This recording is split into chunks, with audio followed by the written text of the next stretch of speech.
Good morning, everybody. Can we go back to our seats? We will begin in 1 minute.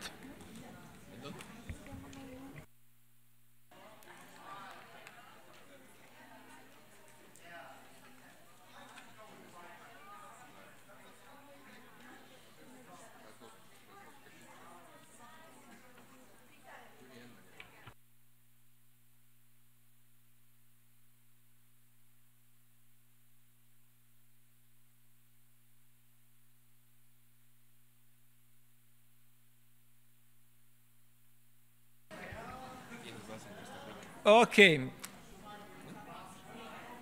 Good morning, everybody. My name is Vladimir Chuk. I'm Executive Director of the International Disability Alliance. Today, it is my greatest privilege to welcome you to the new season of the Civil Society Forum, and I hope this will be a good one. We have a very good panel for next approximately 2 hours, and we will be discussing very important issues, and we believe that this comes very timely, given that civil society coordination mechanism recognizes this conference as states parties as a really first one that truly reflects nothing about us without us. This is the biggest leap that we have done thus far, and we heard from the previous speakers, but it is not too much to say again. I would like to also personally thank to Bulgaria and the whole Bureau for being brave, and to, in the moments when UN is seeing really shrinking of civil society spaces, we are having a brave leadership of 5 countries that really took this agenda forward. I cannot say anything else, but really thank you very much for this. In that light, we have a first panel that is called Nothing About Us Without Us, where we will try to discuss practical implementation of Article 4.3. Then we will have a panel 2, Leaving No One Behind, addressing multiple and intersecting forms of discrimination. And then in the final remaining time, which I hope it will be more than 20 minutes, depending on how speakers will be quick, we will have questions and remarks. In that moment, if you like to speak, you will just need to press a button that is in front of the microphone, and it will be generated your desire to speak. Speakers will have on the panel 5 to 7 minutes, and I kindly ask them to follow this. First speaker truly needs no special introduction. His name is Yanis Vardakastanis.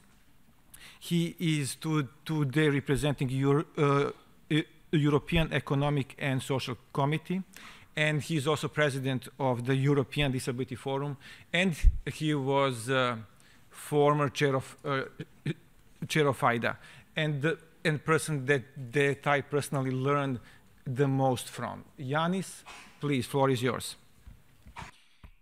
Thank you, Vladimir. Distinguished guests, participants, dear colleagues and friends, it is an honor and a pleasure to speak to you today.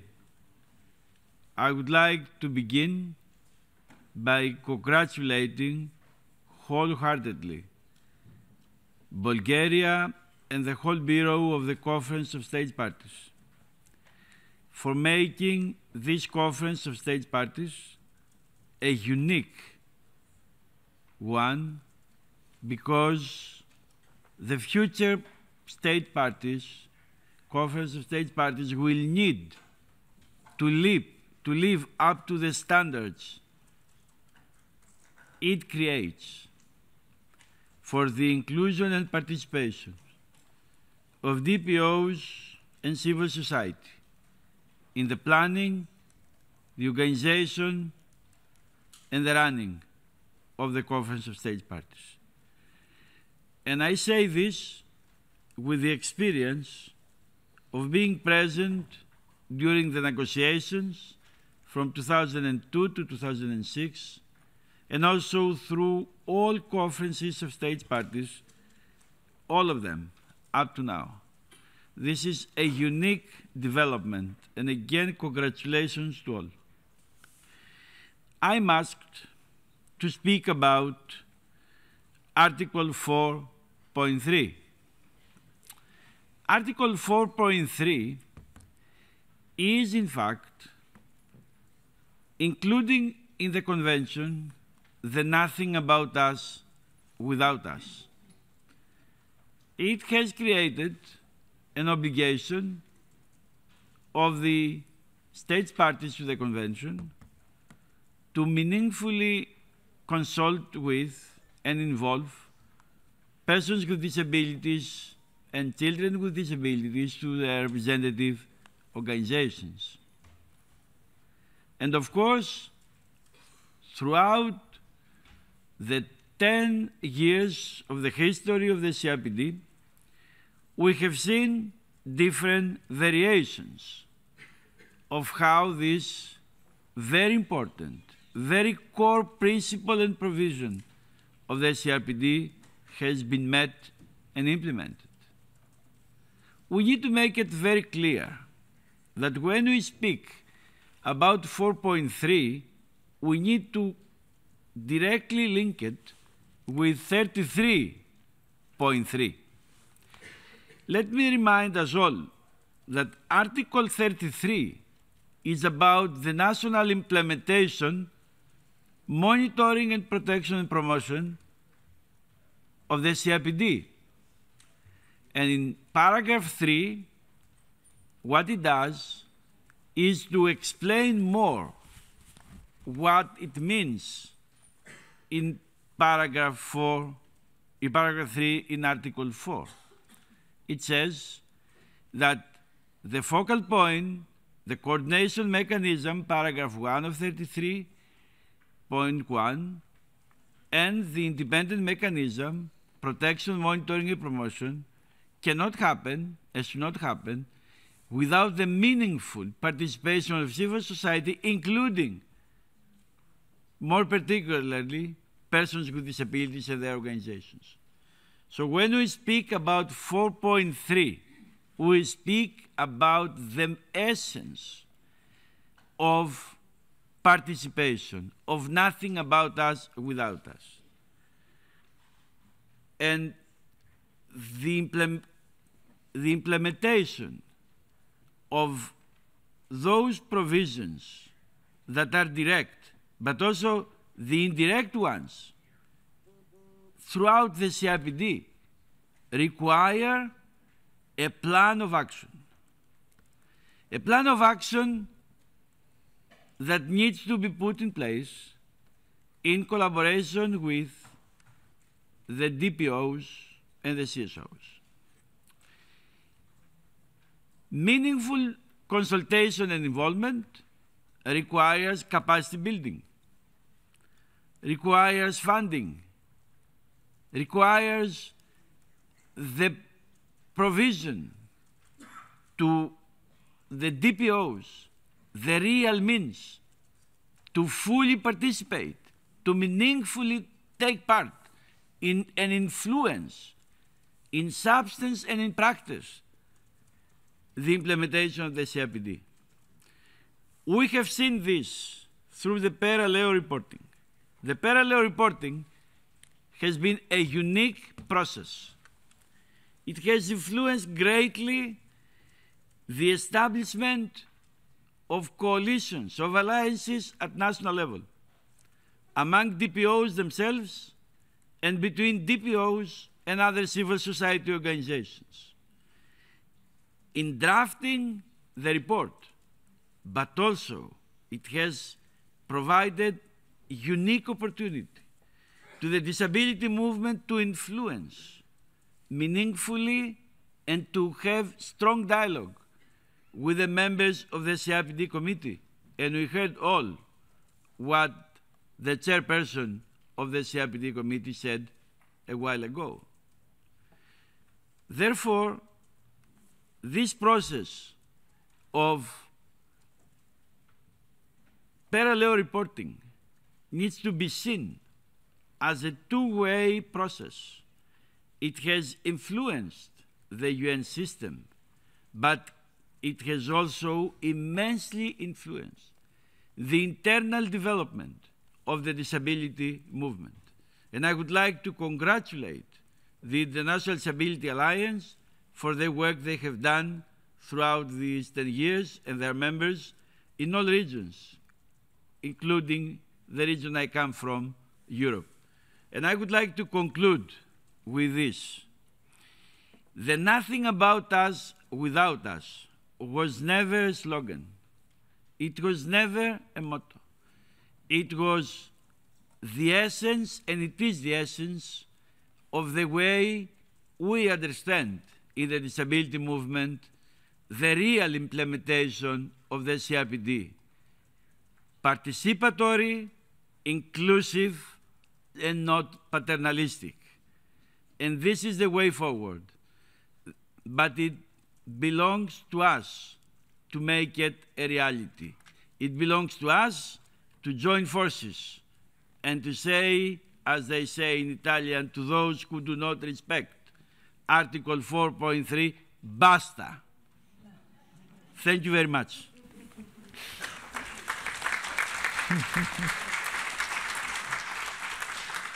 Thank you very much, Yanis. Indeed, basta. Let's move to the next speaker, Risnavati Utami. Dear friend will be speaking about her experience and experience of her country in working on voluntary national reviews for the high-level political forum. Please. Thank you. Good morning. First of all, I would like to share about the experience of local DPO to work together with actually the government in Indonesia to write the VNR, Voluntary Report, National Report on SDGs. So my organization, OHANA, has been partnering and working with a global network such as International Disability Alliance and also IDDC and other organizations that work on the Indonesian development called INFIT.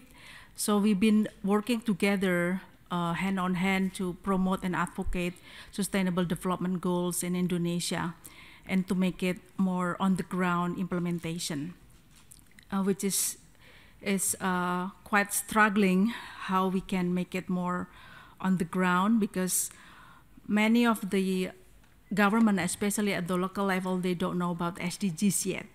So they just know about MDGs has over, but the SDGs just about started. And basically we work closely with the national government agency called National Development and Planning Agency. So after Indonesia adopted the SDGs on September 2015, our president initiated to create a presidential decree on SDGs implementation. Right now, the decree is still on process to be signed by the president.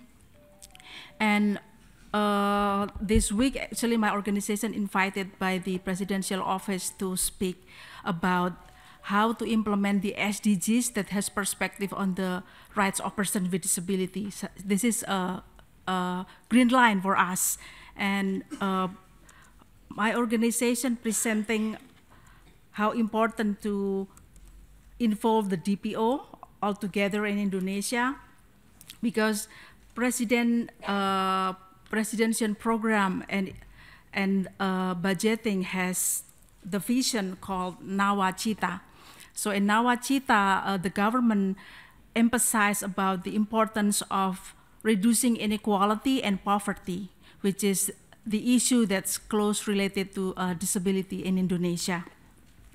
So on behalf of DPO, we work together with National Coalition of CSO we initiate to create a secretariat, SDG secretariat at the local level, which is in district level, because the key of the SDGs implementation is in the district and at the local level, I would say, not at the national level. So right now we are creating like a good example how to work with the local government. For example, in our province, in Yogyakarta province, we work together with the government to develop accessibility in Yogyakarta. So I'm part of the city council planning that give advice to the governor directly to build accessible city in Yogyakarta. And this is still ongoing process. We build accessible city because we have already local regulation on the rights of persons with disability as part of how the government implement the legislation based on the CRPD in our province. Our province actually is part of the good example in Indonesia that engage more disabled people organization working together with the government, especially in planning, implementation, and budgeting, and we also do the monitoring together. And our voluntary national review, again, I would say that OHANA has been working with the National Development and Planning Agency that actually also relate with other CSO. We work very closely, and we call it BAPENAS, National Development and Planning Agency. So in January 2017, the Ministry of Foreign Affairs of Indonesia organized the first meeting for the VNR preparation, which is to start establishing a core team to draft the report. And actually, a year before, on behalf of CSO and DPO, we sent the letter to the government requested to participate in high-level political forum in 2017. And then in February 2017, the National Development and Agency Planning organized the second meeting to create a working group to write the report based on the 7 focus goals of high-level political forum in 2017. So basically, the government trying to create more inclusive participation for local DPO and CSO, but again, because we are an archipelago, so it's hard to reach other DPO at the local level. That's why government provide the online consultation. So everyone, people with disability, can write a comment or statement to the government and send it online. They provide a website and everyone can criticize what government has been achieved and what government does not achieve so far for the SDGs. And this is part of a channel for us that we can include together. But again, we need to encourage more government at the local level to support us in terms of the development processes. So the voluntary national report in Indonesia process is now submitted in the United Nations. And then we will, of course, as a civil society organization, we need to criticize what they have done in the past 2 years after the SDGs adopted in Indonesia. And last but not least, the participation of disabled people organization is the key on how to make it, the development is more inclusive for everyone. But we do have a good example in Indonesia working with the government, but of course, not all part of Indonesia. Thank you.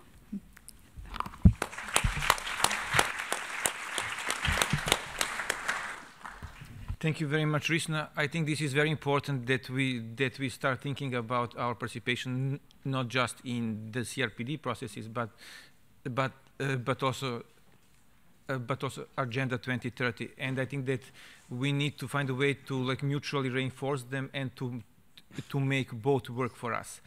Thank you very much, Risna, once again. Our next speaker is Tina Minkovic. She comes from Center for the Human Rights of Users and Survivors of Psychiatry. Tina, please. Thank you. And I'll also say a little of my history, that I was a representative of the World Network of Users and Survivors of Psychiatry for many years, including during the drafting and negotiations of this convention. And I, like Yanis, was also at one time a chair of IDA. So my theme is all rights, all people with disabilities, which, as you know, that concept comes from and is in Article 1 of the Convention, which says the purpose of the present convention is to promote, protect, and ensure the full and equal enjoyment of all human rights and fundamental freedoms by all persons with disabilities, and to promote respect for the inherent dignity. And I think that that inclusion, all human rights and all persons with disabilities, is very important to me. It's very important to users and survivors of psychiatry, people with psychosocial disabilities. Often, whether it's in national DPO federations or councils on disability, in the ways that governments approach the CRPD, in the way that NGOs approach the CRPD, and even still at the global level here at the United Nations, we are still treated as if our issues are somehow not quite the real disability issues, where in some other category of mental health issues that somehow got into this convention. That is different from the way we were putting out the issues in the drafting and negotiations of the convention. And I think it's really key to look at the experience that we had during the drafting and negotiations as a model for how civil society should perhaps return to a way of working better together, and that state and UN agencies, although there has been some good practice, there still needs to be an even greater recognition of the full transversality of all rights of all persons with disabilities. I think one thing to note, the CRPD Article 4.3 talks about consultation and active involvement, I believe. Closely consult with and actively involve persons with disabilities. That's very good. There was also, in the precursor to the CRPD, the Standard Rules on the Equalization of Opportunities for Persons with Disabilities, Rule 17, which had something a little bit additional, saying that organizations of persons with disabilities should have considerable influence in the National Coordinating Committee in order to ensure proper feedback of their concerns. Considerable influence seems to be a little bit step forward higher than close consultation and active involvement. It's not just that we have to be in the room, not just that we need to have an opportunity to speak. It's that our voices lead in substance, the way our voices led in substance during the drafting and negotiation, as Teresia Degner said just before. I think those of us who were involved in that drafting and negotiation process will never forget it, whether we were involved on delegations of states' parties or from civil society. We made something different happen. We changed international human rights law. And the rights of people with psychosocial disabilities, particularly we're talking about, it's both that our rights are the whole spectrum of rights in the convention at all times, and that the issues that we face in our lives as the greatest barriers, the deprivation of legal capacity, as well as the deprivation of liberty, being said to be a danger to ourselves and others when we're just living our lives as any ordinary person is. being forcibly treated with toxic mind-altering drugs and having it be said that this is good for us. These violations are equally disability issues as the need to build accessible physical environments. They are all equal as disability issues. So we're talking about all rights, and we're talking about the implementation, for example, of these rights that are immediate and bottom line: do not torture us with drugs, do not put us in a form of arbitrary detention. That's something that needs to be understood as immediate, and too often it hasn't been. I'm going to put in a plug for a side event that my organization has organized together with the World Health Organization, also co-sponsored by OHCHR and IDA, on human rights, mental health, and alternative supports. It's tomorrow. I also want to note that there's actually a medical model side event at this Conference of States Parties that is being organized about us, without us. And I'd like to challenge civil society, and I guess this is not a place where we have states parties and UN officials represented, but I would like to challenge everyone to look to the leadership of people with disabilities a bit more than is actually currently being done, particularly people with psychosocial disabilities, and to get rid of the things that are very clearly against our rights and against the model of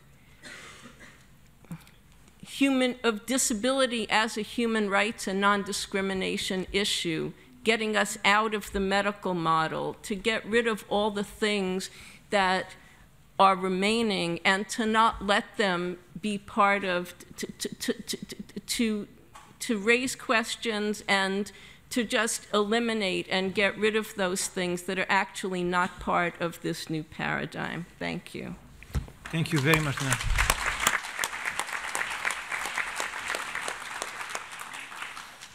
Thank you very much, Tina. And this is something that is really very important lately, last year. So many attempts within UN and elsewhere to revitalize some kind of mental health conversations which are not in line with really CRPD, and this is something that is going on, and we as a disability movement are not taking it very seriously, I'm afraid. I think that there is a lot of things that are trying to be done under motto that somebody has to speak on behalf of those that cannot speak, and we very much disagree with that, and we are trying to really defend as much as possible principles of CRPD, but we need much more help. This is really kind of a last frontier for me of the CRPD that is very easily challenged, it seems like. So thank you, Tina, for your words, and please let's try to like take it seriously. Thank you very much for the first panel. If you don't mind, I will go straight into the second panel, and then we will have questions from the floor. So panel 2 will look more into leaving no one behind, which is a very nice motto from Agenda 2030 that we are very pleased with, actually. This leaving no one behind could be said also in a different way, taking everybody forward. So with this, let's go straight to Carlos Rios Espinosa, coming from Human Rights Watch. Please.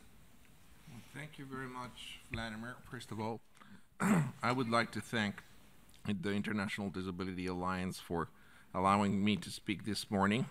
And the topic I selected for this intervention is current research that is taking place in Human Rights Watch about Article 19, institutionalization, and well, how institutionalization and the failure to implement Article 19 is one of the obstacles to implement some of the objectives and targets of the SDGs. No, as you know, Article 19 is a cornerstone of the CRPD. Specifically, it establishes the need to provide independence and control over the lives of persons with disabilities, and how to build inclusive communities, in order for them to do that, exactly that. And as you know, Human Rights Watch has been doing research on numerous countries.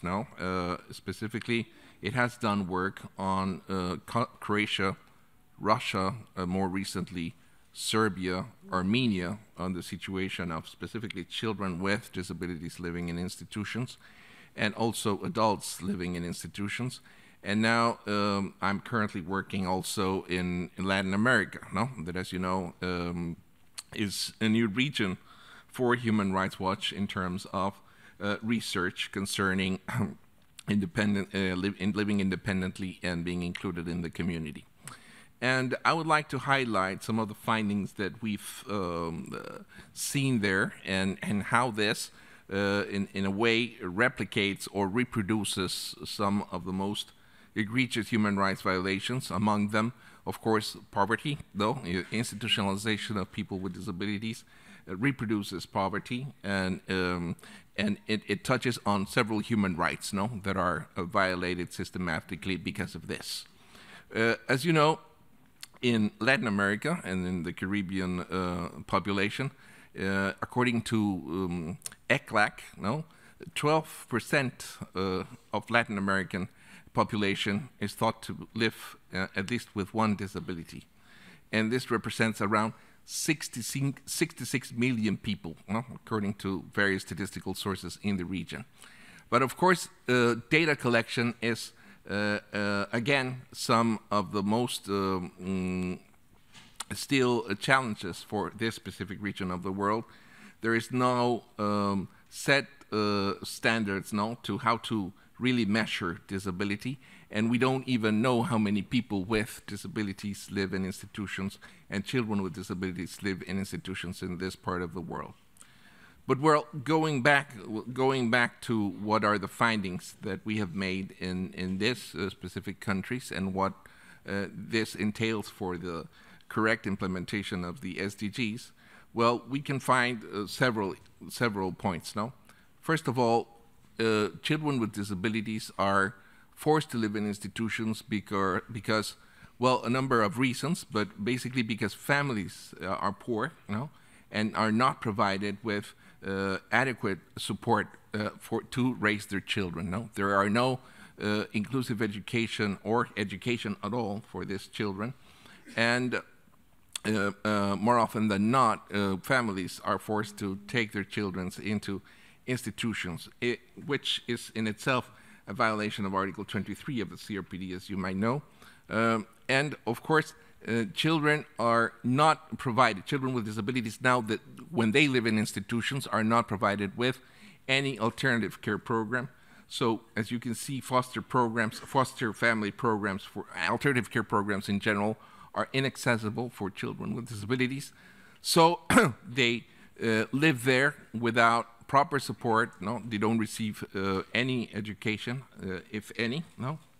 And when they reach adulthood, chances are that they're going to stay in that institution for life, or they will be sent for an institution for adults, in which literally one activist from Brazil told me they won't even leave when they're dead, because they have their own graveyard, in the institution, so they'll be there forever, even you don't leave even when you're dead. So this is, of course, something very worrisome. There are still very large institutions that are 100 people large. So, and of course, people are forced and just committed to a bed sometimes without any other chance. And when they do have the chance to leave the institution, at least for a while, where no work opportunities are there for them. No, so they are confined to specific things, not in the open work market. So they are in shelter workshops or in other kinds of work that are not really remunerative for them. No, so they are forced to live in poverty all their lives and through dependency specifically. No, with a lot of problems that come from there. Children with disabilities in institutions lack meaningful inclusive education. So I saw some people who were just on second grade studying there forever, no? Without really achieving anything or developing their own capacities. No? Legal capacity is also one big issue about persons living in institutions. When they reach adulthood, more often than not, the director of the institutions becomes their guardian. So there is a guardian that has power over 100 people. For example, it's the guardian of 100 people or more. No? And, well, this is, of course, leaves persons with disabilities without any chance. No? As you know, of course, institutions turn to replicate poverty. No? Once you are in an institution, you won't be able to acquire any capacity, working capacity, no, in order for you to gain a living and receive support in the community. So that is a big issue.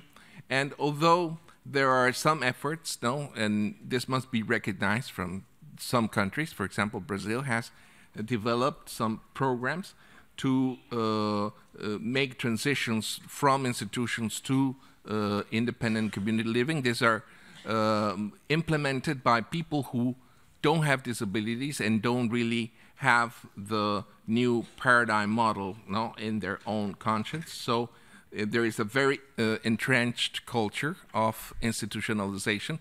So people who are implementing these programs are doing this without the participation of people with disabilities themselves, and they tend to replicate the same problems. Well, I'll leave it here, you know, and we'll be happy to have bilateral exchanges if you want and you think this is appropriate. Thank you very much.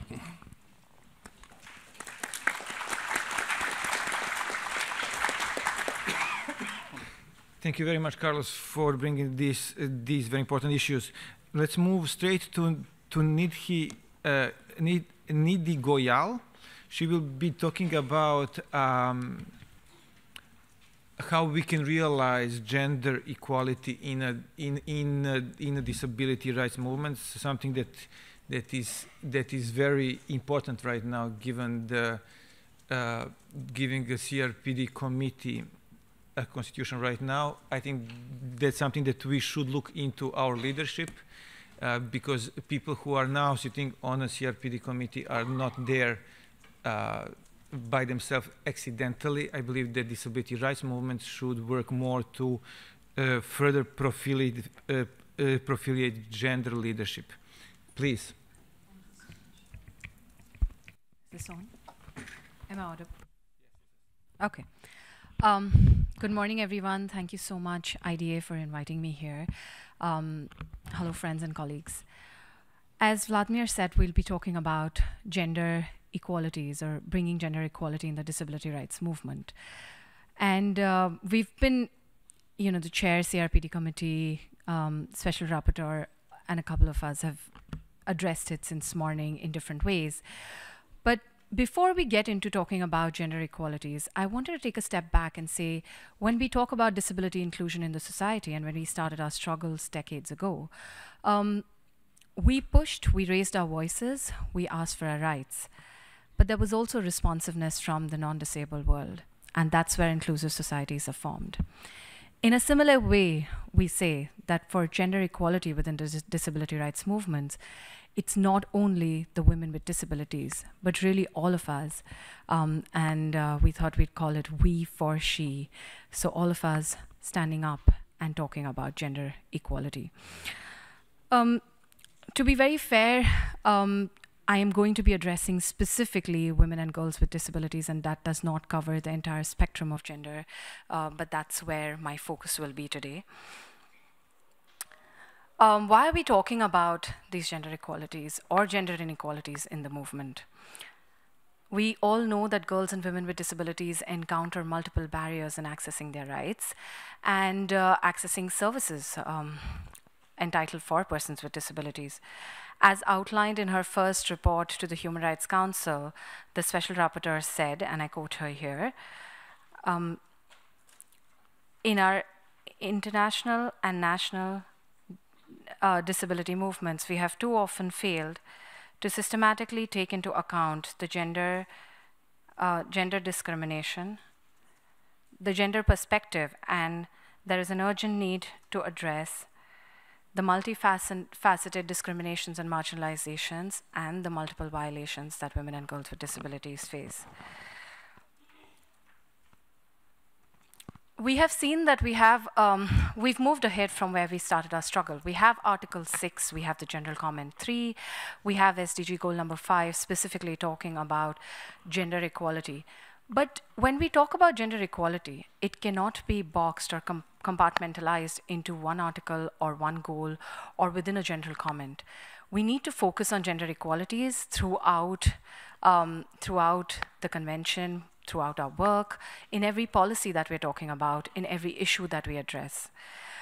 There's one very common thing that many of us activists from the Global South face when we're talking about women with disabilities and our rights within the mainstream disability movement, within mainstream policies, within the agenda of the governments and the states. And that is that this is about disaster risk reduction. Please don't get gender in between. This is about employment and livelihood and economics. We can't be talking about women all the time. And we know that that's not true, because there is a multiple and intersecting form of discrimination, but also a multiple and intersecting form of identity where women with disabilities stand. So slowly states are recognizing that gender mainstreaming is important in education, in economic resources, in livelihoods, in political participation, and leaderships and decision making. But before we get into these issues and gaps, where is the woman with a disability? And this brings me back to one of the points that has been raised in the morning, is being raised repeatedly now, is about the gaps in the data. She's really invisible, the woman with a disability, for multiple reasons. It's not only the lack of data, but also the social stigma that exists around being a woman and being disabled, where families, particularly from the South, do not want to accept that there is a daughter, which already is a burden in the social context, has a disability, which then becomes too complicated. We are still considering, and when we write reports, when we're writing parallel reports, when we're making submissions, when we're asking for our rights, we're still referring to the 2010 numbers that the World Bank and the WHO report gave us in many of our advocacies in the South. The problem, again, is setting up monitoring mechanisms in the international spaces, holding our governments accountable, talking about, yes, crime against women, but what about women with disabilities? How do we then advocate in this invisible scenario with actors working on maternal health, working on abortion rights, and working on many more other such issues?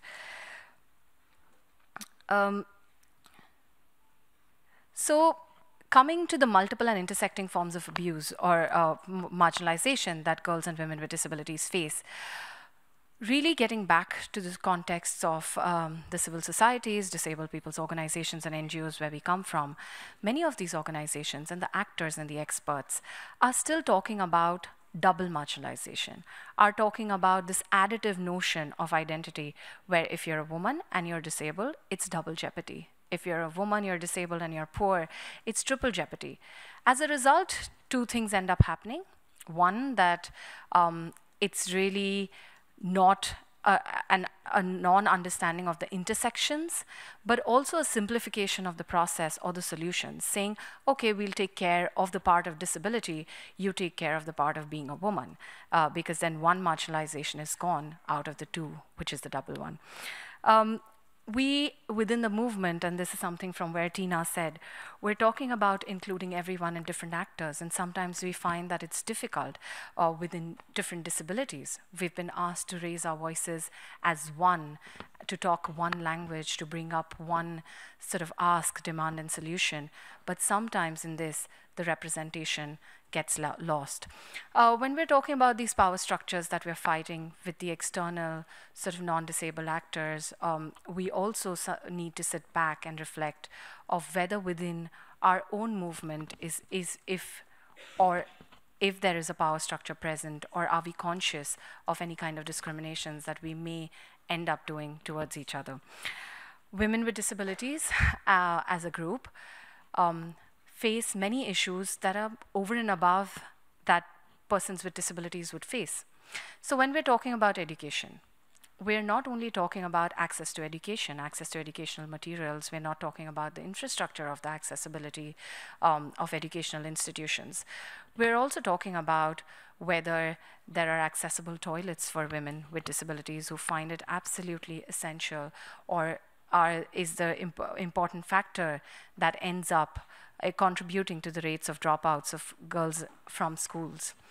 When we're talking about access to livelihoods and employments, are we really reviewing that girls and women with disabilities to get the lowest paying jobs, if at all? Before that, if they're even considered worthy to gain a livelihood, because in many of our countries, women with disabilities are camouflaged under the stereotype or the social prejudice where women cannot step out and work. There are also very specific issues of girls and women with disabilities around violence, abuse, around their sexual rights. They're committed to institutions and left there. Women with disabilities are considered not maternal materials, which means that they cannot be mothers. They would be the wrong assumption of passing on the prejudice genes is so present within societies that they're forced into sterilizations, they're forced into hysterectomies, and the violence and abuse gets further invisibilized. To end my talk, I would like to bring up one point of political participation and leadership. And when we talk about the gender balance on a committee, which will be reviewing what we do, it's also about bringing both kinds of efforts and ensuring that no one's left behind. So when we talk about top-down, it's equally important that the actors on the top exhibit the importance of gender equality, but also that we as a movement, as civil society, understand this importance and push issues of gender equality up and force balance of power, commitment, and participation so that we don't leave anyone behind. Thank you.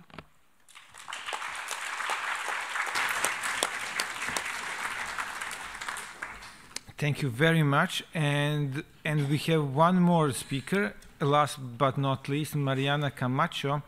She's coming from META, which is a network of young people with disabilities of Latin America.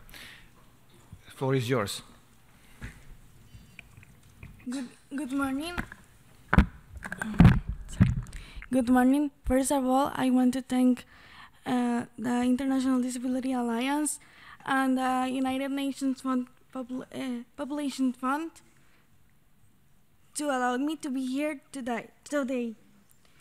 The sustainability developed goals set or established that we don't need to leaving no one behind, including the youth, who ought to involve actively in the process of building institutional and national measures so our voice can be heard.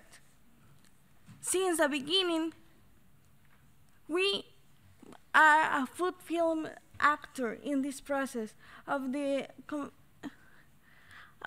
Convention of the Rights of People with Disabilities and the Sustainable Development Goals. However, these represent a series of challenges for us as a young people. We are not trained to be a leader or to be leaders since we are children and to advocate for our own rights. We still lack of opportunities in order to have a better accessible education and to have a better decent jobs in the future.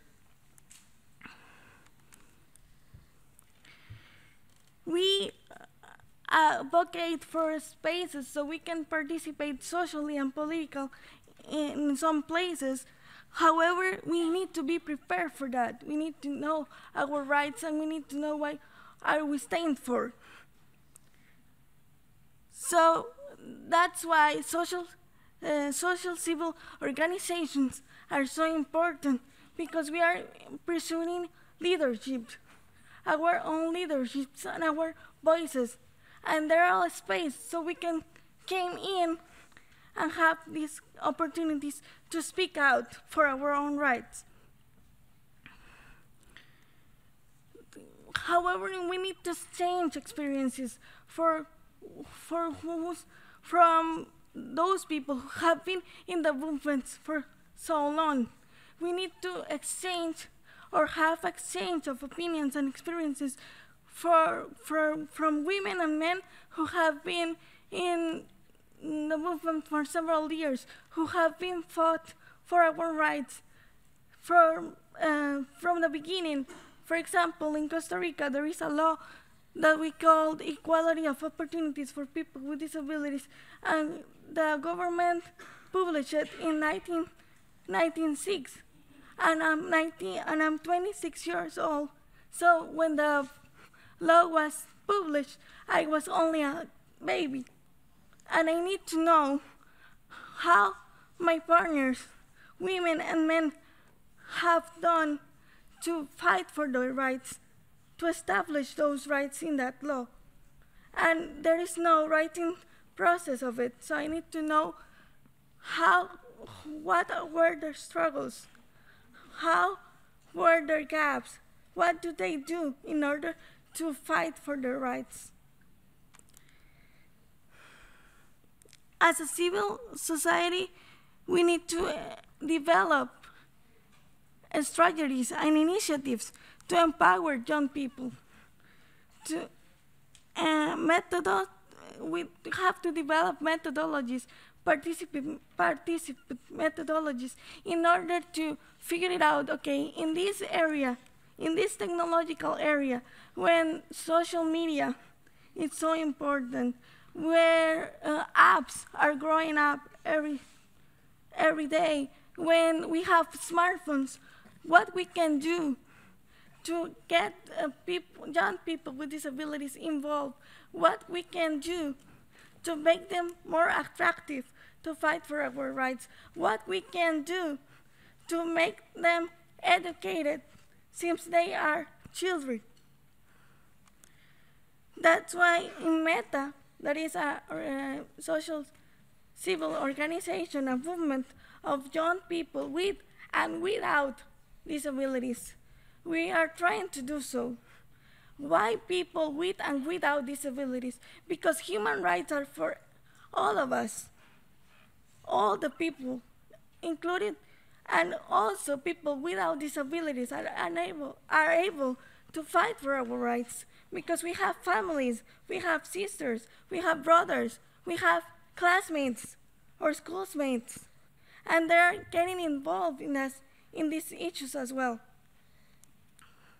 So there in META, we trying to how to get young people involved, how to get them interested in their fights, and also how to promote our rights in a different way, using technology.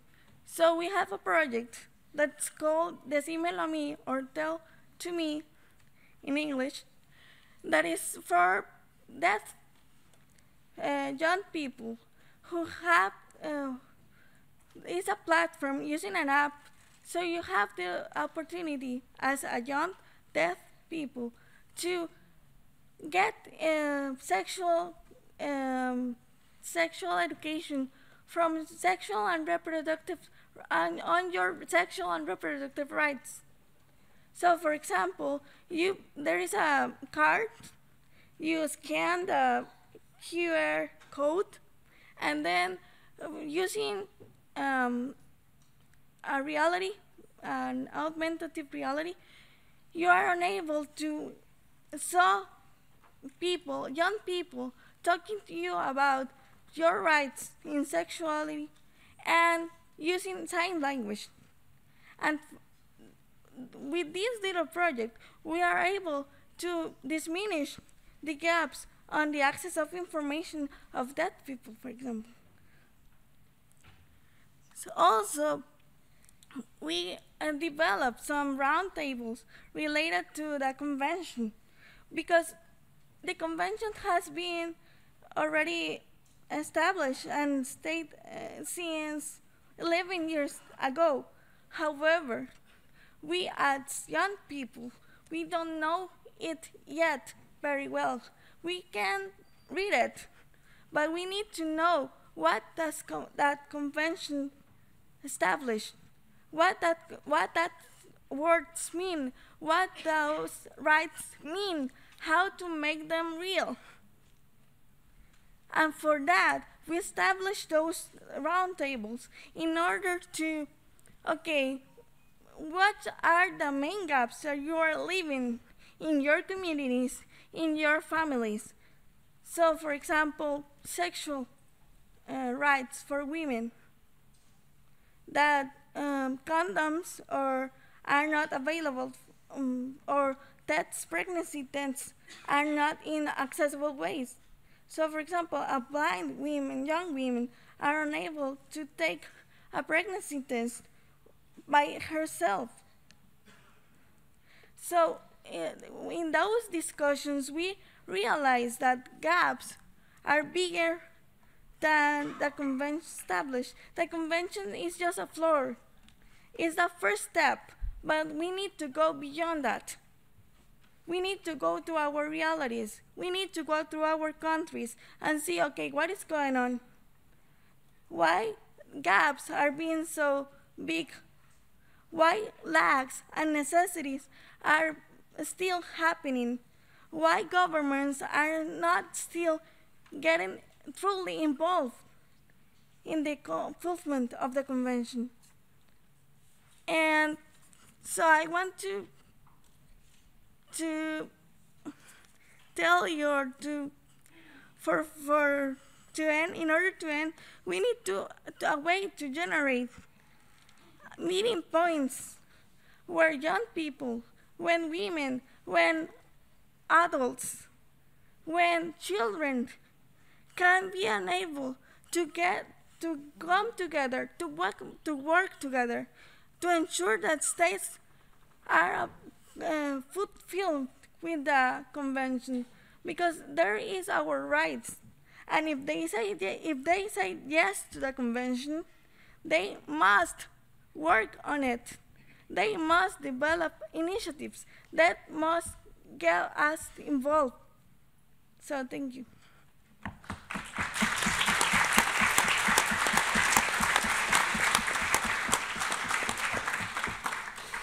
Thank you very much for this presentation.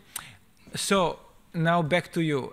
Please, if you would like to raise a question or make a comment, press a button that is located on the right-hand side in front of a microphone. It's a small kind of grayish button. Yes, we have one over here. Let's see if we have more. Yes, gentlemen, please.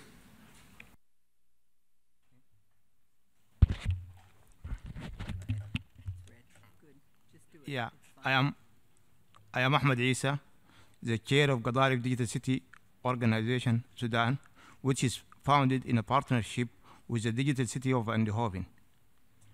We work on using ICT for community development, and one of our projects is connecting people with disability through ICT. We received 700 computers from the Digital City of Eindhoven and its partner, especially SPECH, and we distributed mainly for people with disability. And we connect people with a disability free. We provide them with computer for free.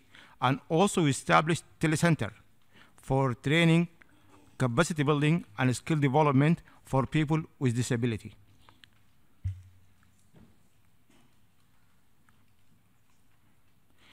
We actually have many people of disability being trained, and we take them to the international workshops and exhibition for better inclusion. And we work very hard to connect them, to let them share knowledge practices through ICT, especially the deaf, because the deaf, if they are in front of you, they can talk to you, they can do anything to let you understand. But if they are far, it is very difficult to communicate with them. So they use ICT for communication and sharing knowledge and connecting with other people in the world. If you want more information about what we are doing, you can visit us in our exhibition outside here, this conference.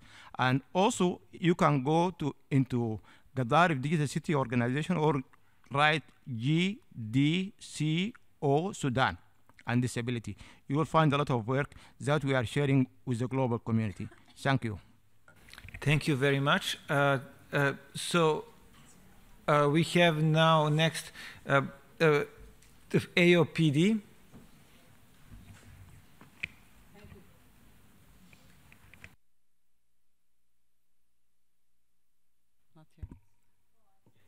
No. Thank you, Chair. And thanks for all these speakers in this session. I just want to make a comment on Godia, on the situation of women with disability. And I totally agree with you that they are invisible within the disability movement and within in education, and they don't have access to employment. But I want to raise the issue that they also invisible within the women's movement. So they are not seen at all. And this has pushed us to raise to talk about the CEDAW Convention that I know it includes all, to eliminate all barriers for all women, including women with disability. Even they didn't mention the woman with disability, but I remember that the recommendation number 18 that stress on the country reports to mention in the report the situation of women with disability. I don't know if anybody have an idea what's happening in these reports, if they are including the situation of women with disability. But I think that it's coming, there is a big role on the women with them to be shown within the women's movement and to look at their identity as women first before seeing themselves as disabled women, because we face it in the Arab region. We make a lot of discussions with women with disability. They never see themselves far from the disability. When we raised what's the disability regarding women with disability, they stirred the issue that it's related to all persons with disability, especially the issues of their rights to have family and have children. This is very important. That's what I want to say. Thank you.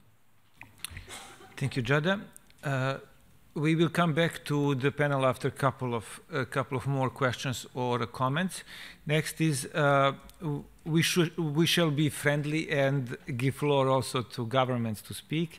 So New Zealand, please. Thank you very much, and good morning, panelists and colleagues and friends here today. Thank you very much for this panel. It was immensely interesting. I have a question, and I'm taking advantage of your presence here. So New Zealand, Mexico, and Sweden are going to run a resolution this year on women and girls with disabilities. We're in the process of formulating that resolution in its draft form, and we're looking to a number of very helpful documents, including the CRPD Committee's general comment. We have the SR report coming out soon, and we also have a report coming out from DESA. But what I wanted to ask you were your ideas and what you see as kind of the priority areas for this text.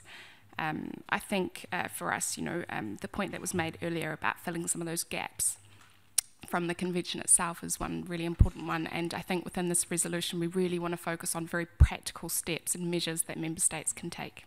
Thank you. Thank you very much, Laura Lee, and thank you for government being open to hear comments about very important upcoming resolutions. We will definitely work with you on this, but we will come back to panel in a second. And next on my list, Laura Purcell.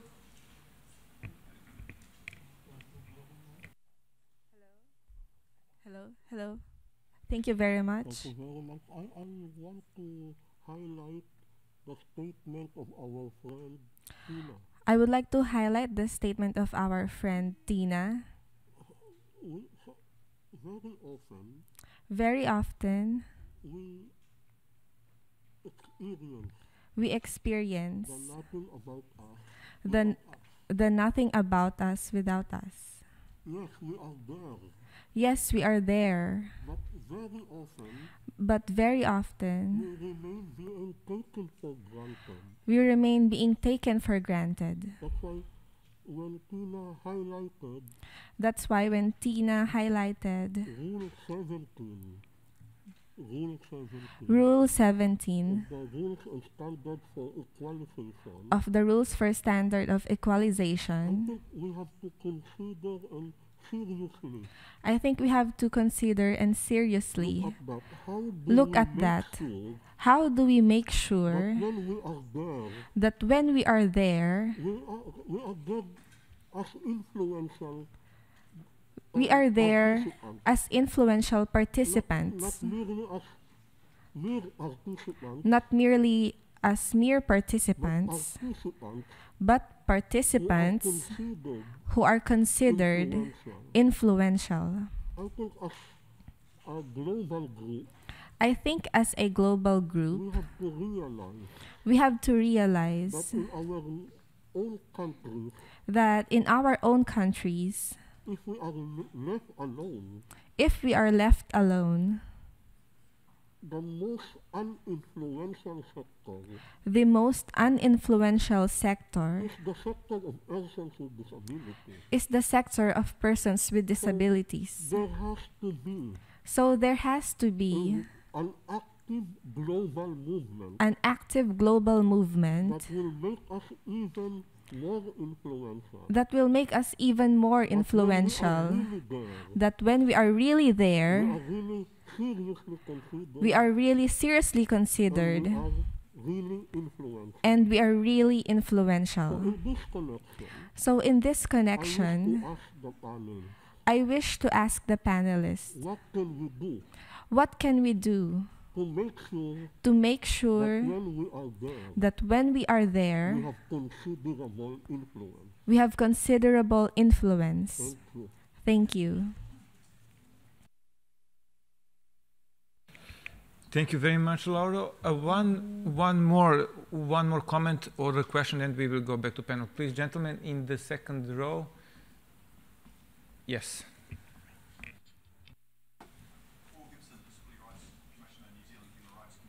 Wait, we have to press. Paul Gibson, Disability Rights Commissioner, New Zealand Rights Commissioner. Thanks, panelists, for the diversity and strength of your speeches. I'd like to endorse and just a few reflections on some of them. We are, as a disability rights movement, part of a community, and it's incumbent on ourselves to, I suppose, work together, work towards that one mind. And the idea of leave no one behind gives us a framework for progressive universalism, which will lead to the progressive realisation of all our rights, and endorsing the idea that there are groups within the disability community who I think we could do a better job of not leaving behind.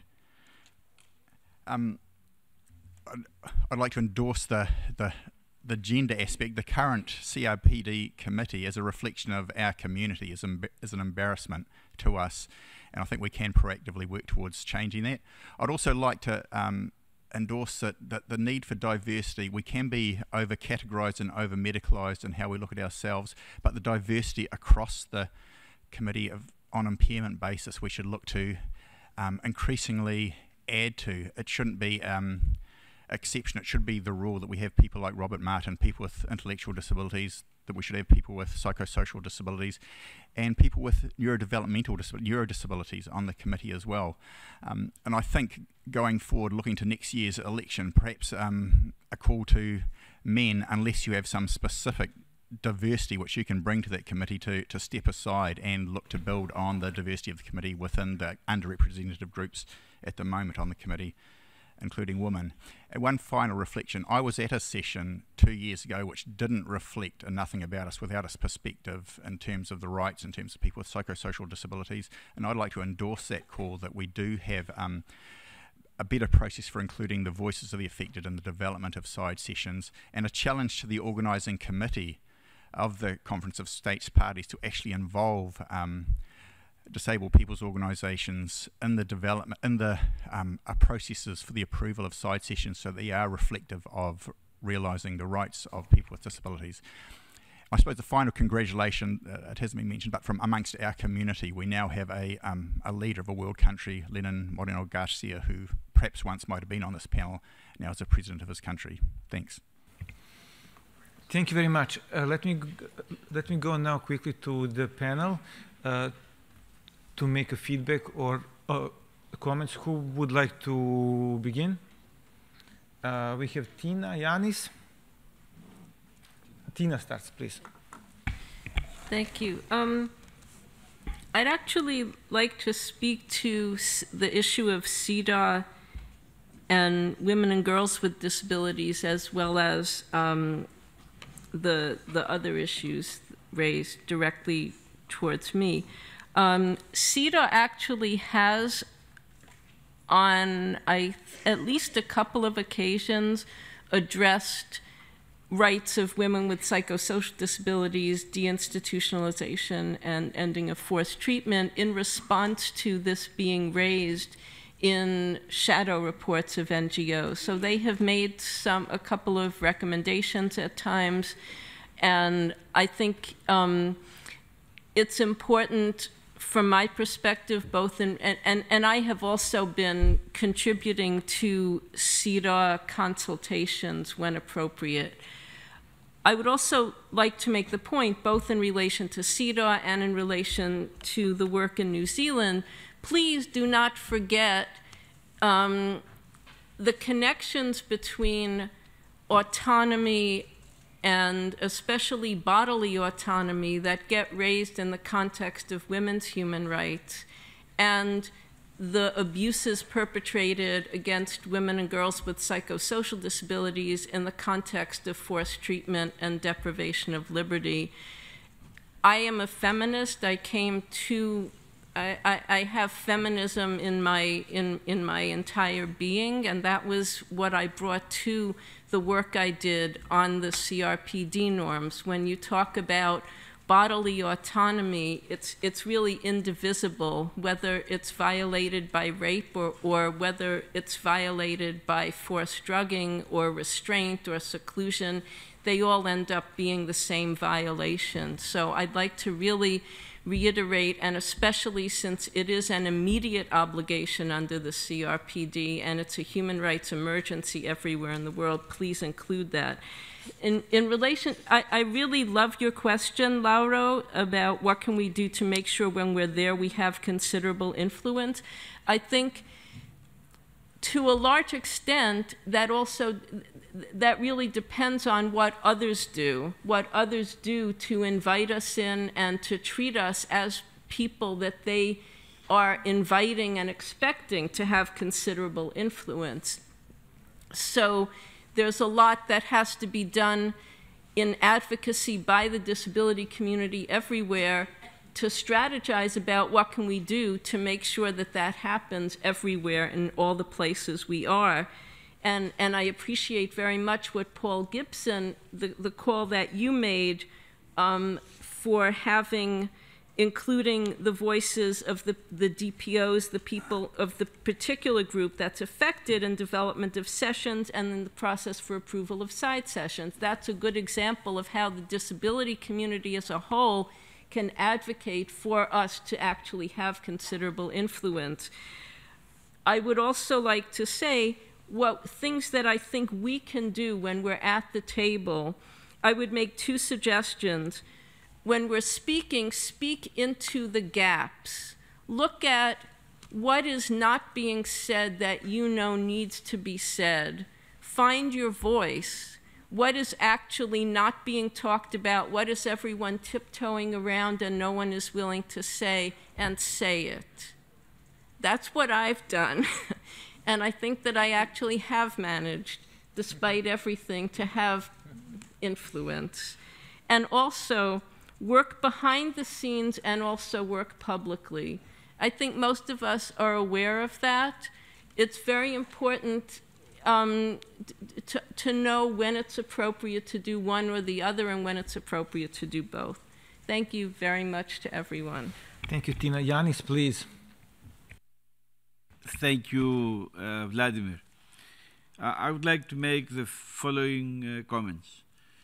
I have taken the position, both in my organization, in the European Disability Forum in Europe and in my country, Greece, and in the European Economic and Social Committee and in IDA, that we need to take action inside the disability movement to make the disability movement CRPD driven. I'm of the view that we are CRPD talking, but the movement is not yet CRPD driven as a whole. We need to be proactive ourselves to meet the challenges that we have, to become more inclusive, more representative. We need to take action to bring the underrepresented groups of persons with disabilities more into the movement, ourselves. We need to increase our credibility in society. And in that way, my great friend Lauro, we are going to be able to gain more considerable influence. I would like to underline that the disability movement will not be given the opportunity to have considerable influence. The disability movement will need to gain this. And this will come with a fight and a struggle that takes place every day in the villages and in the towns around the world. We are representing a group of persons in society, diverse group of persons, and this diversity needs to be fully reflected in the disability movement.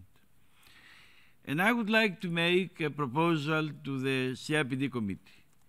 Now that we have Teresa Tegener as a chair, I would like to see an initiative for a general comment on Article 4.3. It will be a great leadership and a great guidance provided by the CRPD committee to DPOs around the world to take stock of the good practices and to tackle the bad practices and to create a more unified approach to what Article 4.3, nothing about us, without us, means for persons with disabilities and what the governments and societies need to do to provide the civic space. And keep this term in mind, the civic space to DPOs to operate, to function, to influence, to intervene, and to gain the place they deserve in society. Thank you, Yanis. Yes, please. Thank you so much for all your questions. I'd like to respond particularly to the women with disability, the two questions that were raised here. So yes, when I did not touch on the women's rights movement, but there has been a significant struggle when I say that women with disabilities, it's literally that according to society, we are forced to stand in two boats. And so there was not an ownership or a space within either of the movements, and that scenario is changing gradually.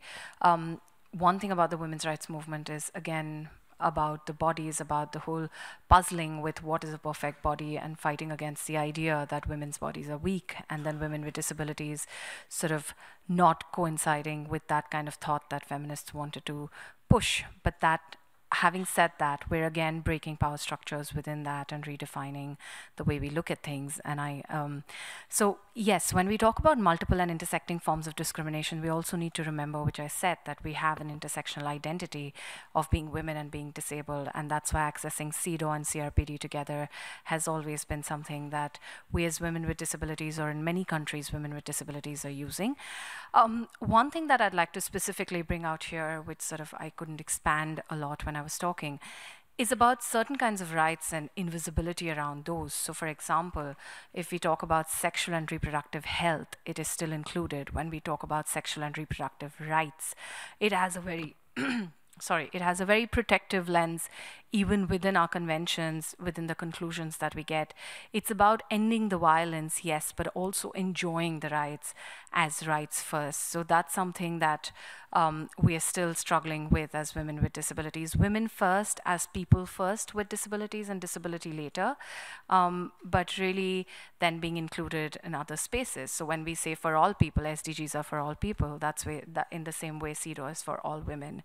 About the government of New Zealand wanting to come out with policies to really think of what are the policies for women in the country, where is the data, how can we look at it and nuance it for women with disabilities with specific issues in the social context that New Zealand faces, and the specific issues over and above non-disabled women and men with disabilities that women with disabilities face. So these are some of the internal reflections which will have to happen. Thank you. Thank you very much. Do we have anybody else? Yeah. Yes, please. I would like to say some things. First, the UN Convention and the CDGs are new. They recognize our rights. They recognize inclusivity. They recognize human diversity. And if we teach the younger children about human diversity, that it means gender, it means sexual orientation, it means disability, it means age. If we taught them that since they are kids, they are going to be available to understand it when they are growing up, when they are at school, when they are working, when they are in several spaces. Because a children by itself doesn't discriminate. He was taught to discriminate. She was taught how to discriminate.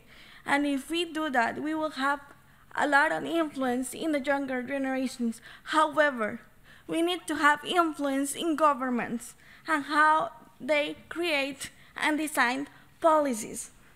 We need to be involved since the beginning of those creations, because if we don't, we are just consultants. And we are not consultants, we are part of it. And we need to be part of it. How we do that is knowing the legislation, knowing your rights, knowing how to join, set out with UN Convention or with the Convention of Children, how to join it with so many international laws around the world. Because we are part of the world. The UN Convention of People with Disabilities is not the only one who we can take off and we can appropriate of. It's part of a global law, global international laws, and we can take off other laws in order to justify, because sometimes we need to justify, and it's frustrated when you need to justify your rights day by day in every space, since you wake up until you go home. In all spaces, we need to stand back for our rights, and it's difficult and it's frustrating, but if we don't do that, nobody else will do that, because we are the ones who are living disabilities. Disabilities are part of our identity. So if we don't struggle for them, if we don't struggle for our dreams, if we don't struggle for future generations, we need to stand up, and sometimes it's frustrating.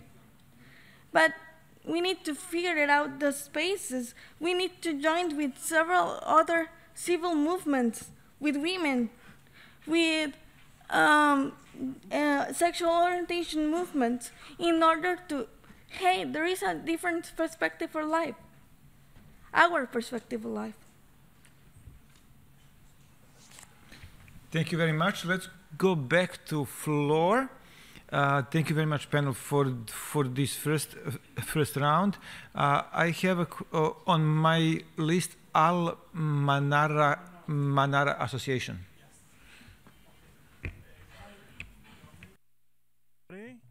My name is Abbas. I'm the founder and director of Al Manara Association for Persons with Disabilities. I am myself visually impaired since my birth, and I want to, first of all, to reserve the special situation that I come from. I am affiliate to a minority, to the Palestinian minority in the state of Israel, and we are what we called doubly discriminated. On one hand, we are discriminated against on the grounds of our minority, as a minority, and on the other hand, we are discriminated against on the grounds of our disability within our community. And if we speak about women with disabilities in the Arab society, so it's triply or quadruply discriminated against. So we have many challenges, and we have submitted a position paper to Geneva, and fortunately we received a consultative status and member of ECOSOC.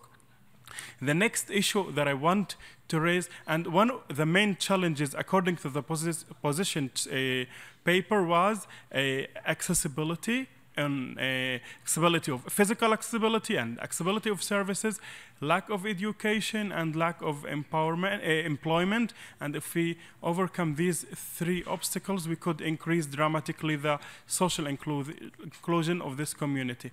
But fortunately, Al Manara think out of the box and proceeded with a special project which called Al Manara International Accessible Library.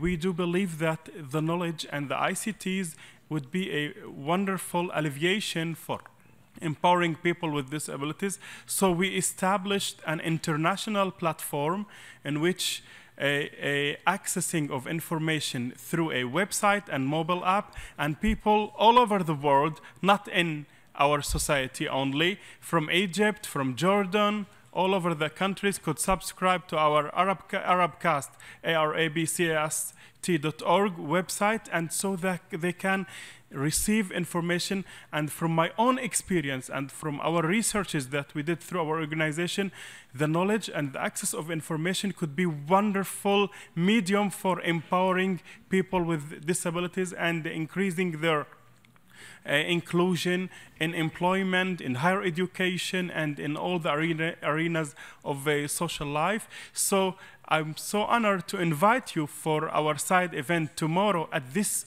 conference room from 10:45 and 1 p.m. And let me give a message for all people with disabilities. We have to hope. I'm as a social entrepreneur who completed my master's in law, master's in business administration. I want to inspire more and more youth and people with disabilities that yes, we can, and the sky is the limit. Thank you very much. Thank you. Thank you very, very, very much. Christopher Reeve Foundation.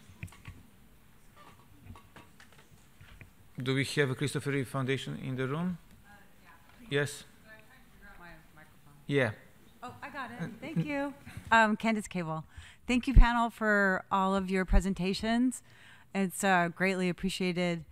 I am curious about any types of disability awareness or understanding kind of training that you might do when you're working with non-disabled people, and what the positive outcome was if you did do some training on how to understand disabilities, or what the challenges were. Thank you. Thank you very much. Down Syndrome International.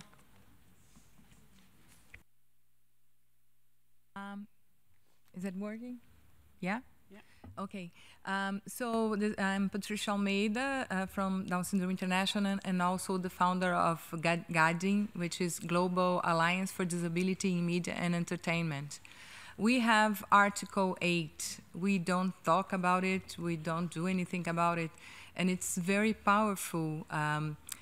We can use it to change attitudes, and we've been discussing that attitudes are a big barrier for the realization of all the other articles, frankly, of CRPD.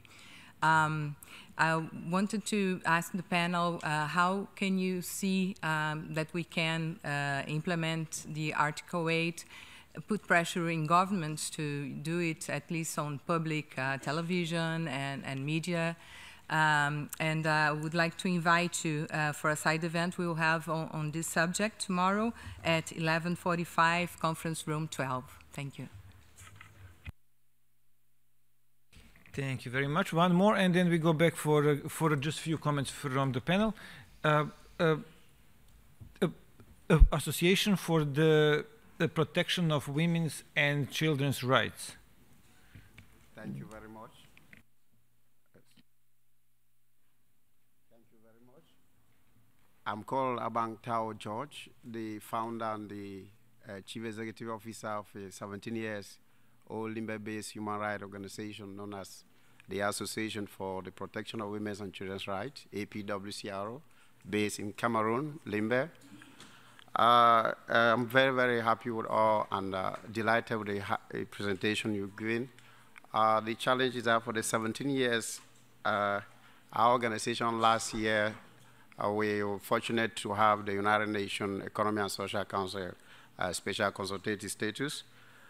We've been working hard to see how we promote human rights. Our organization in Cameroon, we have a weekly Human Rights in Action radio program, interactive, where we use the international, the United Nations, and regional instruments on human rights to promote human rights in our community, and more specifically focusing on the right that concern persons with disability. We also receive complaints from individuals who are alleged that their right has been abused. We investigate and we intervene. Those cases which we can't handle them, we forward them to higher government officials for redress. But I also want to tell this civil society forum that it has not been easy. Some of these programs that we've been carrying, we are already a threat to the state.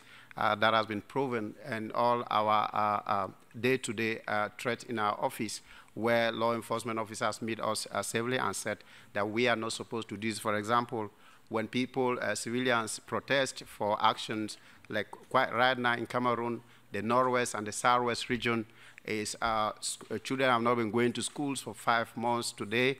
We have lawyers have not been going to court. The judicial system is terrible. Talking Abang Tao, I happened to forward a case to higher government officers, which was reported to our office for redress. But I'm sorry to tell this forum that I'm a victim. I've been dragged to court because it simply concerns a magistrate. We have been dragged to court, and even the absence on the 31st, we urged the judiciary to give us an opportunity for a lawyer, which was not accepted, and they forced us down on the 31st that the judgment would be on the 1st, which caused me to flee Tango much that with the status, I was opportune to have a U.S. visa, flee through Nigeria, where to attend this important meeting. To talk about promotion of human rights in Cameroon is a very big threat. Activists have been termed as they can put all sort of names, call you terrorists because you stand to talk the truth. This was been proven with a good number of people when they asked us the right time. The government seized internet for close to 2 months in our region, and when I was being interviewed in our office, they asked George what is in the line of human rights and civil society organization. We said no. The government too has also joined the community because people are not sending children to school because of other issues. We think that the government is supposed to address that, which they have abandoned. They're forcing day-to-day intimidation, harassment, arrest, arbitrary arrest, and people are always in jail. They transfer them from one region to the central prison in Yaoundé, which they call Kondenge. The issue, even right now, you can see a judge, a Supreme Court judge who is still there, lavishing of 5 months, and others are there, continuous adjournment, and they are still there. As I'm sitting here like this, I just called back home. They said, even in my absence on the 1st, a judgment was even passed, and that my organization, Association of the Protection of Women's and Children's Rights, has been suspended for 4 years, and I have been jailed for four years because of human rights. Understood. My life, my family are threat for close to 17 years that I embrace human rights. I will be promoting in rural communities. Today, I'm being termed by the state as somebody who has been doing the right. So this is a situation. I thank God before this in the office who have registered for this forum. And I pray to my board that they should make sure that I come and I try to give the situation that is happening in Cameroon. Talking about the people of disability, it is a terrible hazard. There is the judicial system, more specifically in the Southwest and Northwest region, is this. If you have a problem, they just take you, the magistrate and the state council, all government officials, they can just hold their verdict in their office and they jail you. People are crying, and I'm praying that if there is a means that United Nations can help to see how they can bring back so that lawyers should go back to court, pressurize the government to go back to court, and then make sure that children go back to school, it would be the best thing. Thank you very much. Oh, God.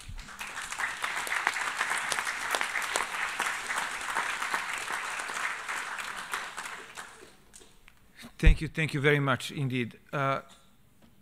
Let's continue with a couple of more questions, and then we will go for for the last round of comments from the panel. Australian Federation of Disability Organizations.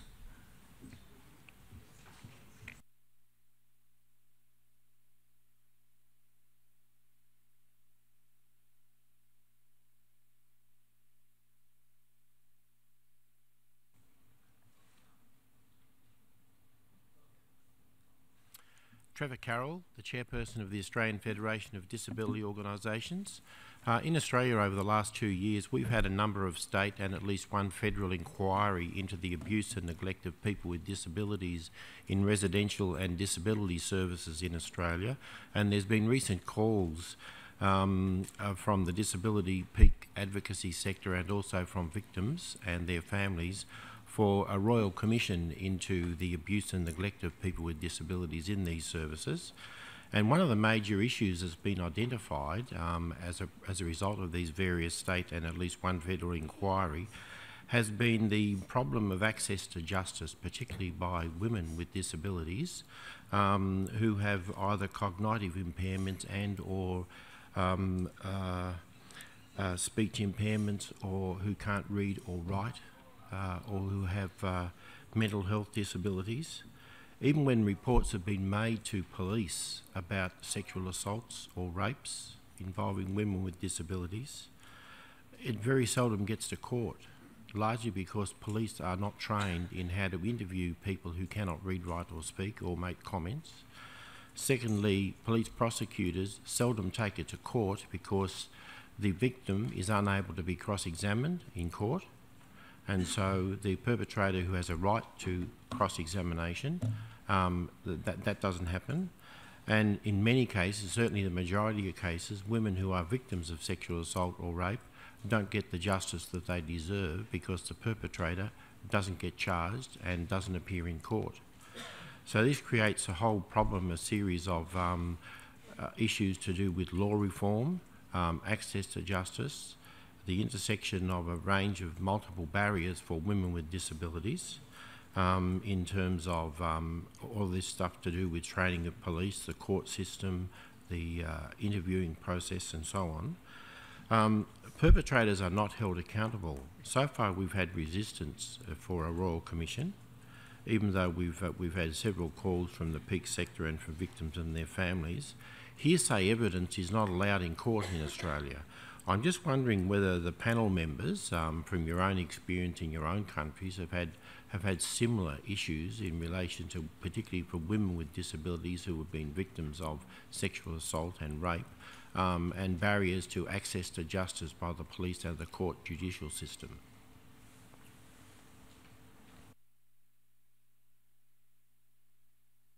Thank you very much. We are running out of time. We have only 5 more minutes to close this session. So let's go back to panel for the last comments. So let's start from Carlos. Very good. Thank you. Well, I would like to address the last intervention from Australia. I think that it's a challenge for every country who has residential facilities and people in institutions. No, closed environments are an opportunity for abuse. No, this happens on a regular basis, and well, the basics of here is that justice systems are not or don't have procedural accommodation in place in order for victims of these violations to seek redress and effective remedy. So, and also adversarial systems, no, which serves in hearings, are also an obstacle for persons with disabilities, because more often than not, judicial staff members do not rely on testimony given by persons with disabilities, and this is a big challenge, no? And also the question about cross-examination. I think we need a further debate on how to make persons with disability able to give their testimony in an open court and be cross-examined and through support. No, so that is a very challenging issue. No, on most, I think, common law countries and also civil countries. No, the possibility of giving assistance in open courts. And well, of course, you should, I think, for countries should have a legislative harmonization, no, with the CRPD, specifically Article 13, in order, well, as you know, of course, institutions for people with disabilities or without disabilities should end, no? That would be a more straightforward answer, but of course there is a transition, no, before that happens. And as that happens, we should have special commissions from prosecutors and from police officers and from judges, no, to make ex officio visits, no, to prevent this kinds of violations, no, which are egregious, no. You can find physical abuse or the provision of forced treatment for these persons, the use of drugs, no, to control behavior, no, that is very common, and other forms of abuse in these closed settings.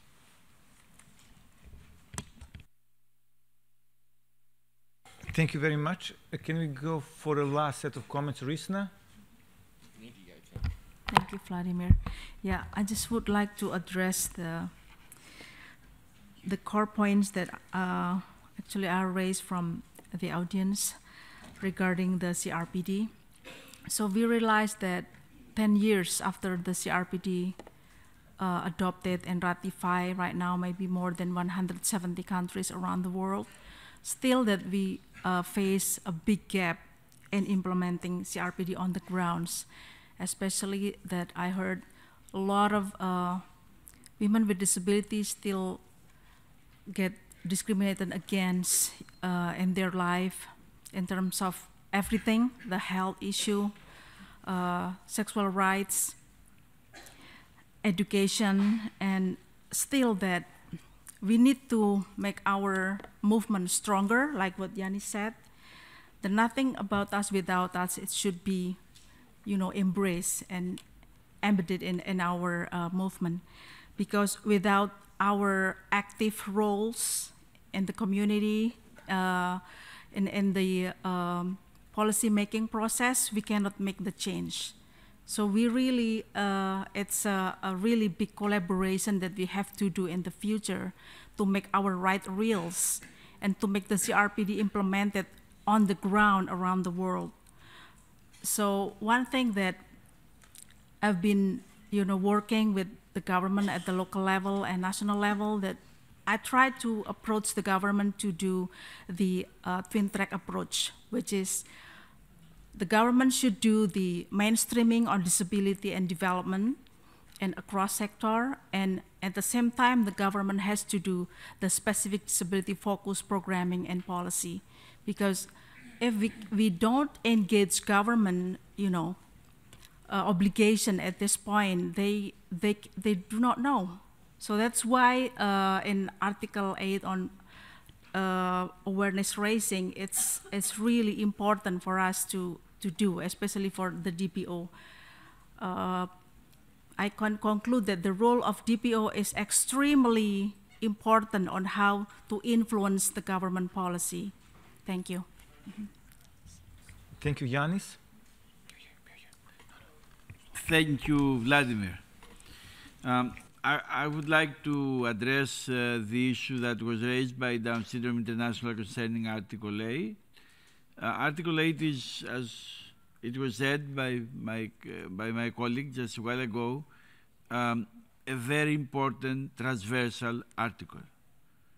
And DPOs should, and our allies, should utilize the parallel reporting process to include in the alternative report our point of view, how Article 8 should be implemented, like we should do the same for the other articles.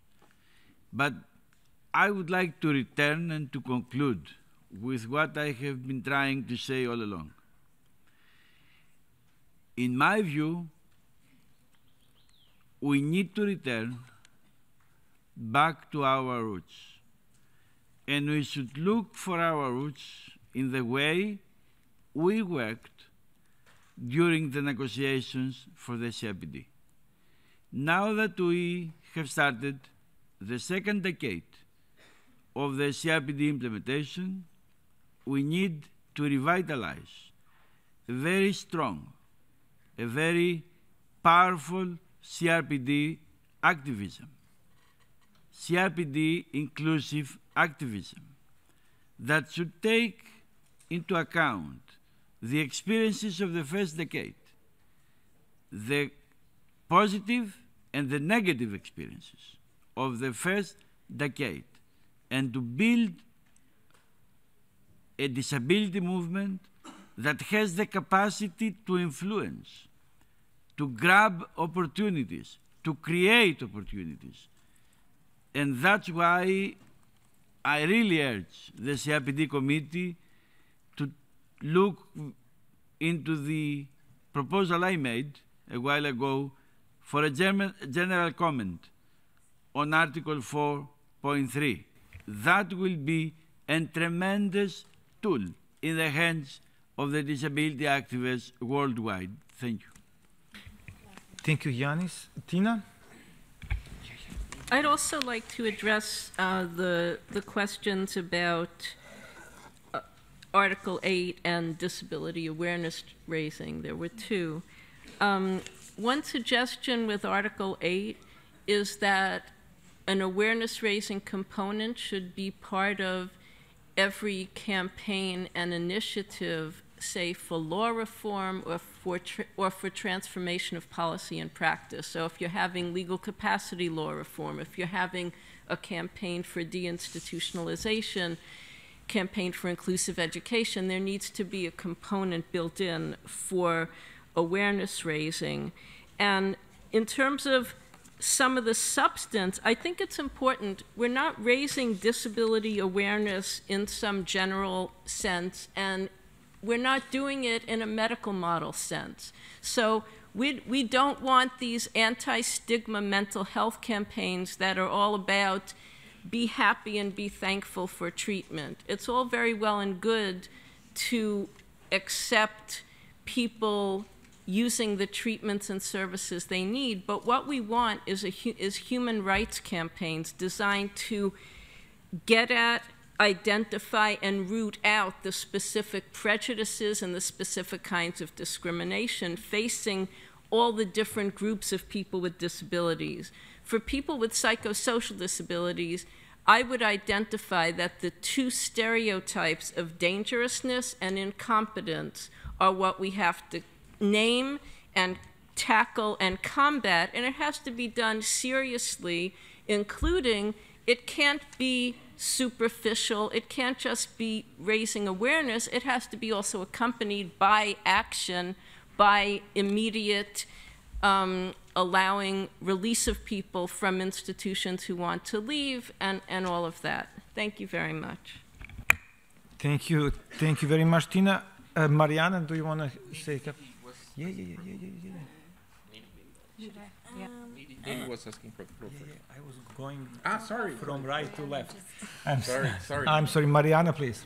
Yeah, I will want to address the when the Christopher Reeve Foundation asked how to involve, or what we do to involve people without disabilities in our fight, in our struggles.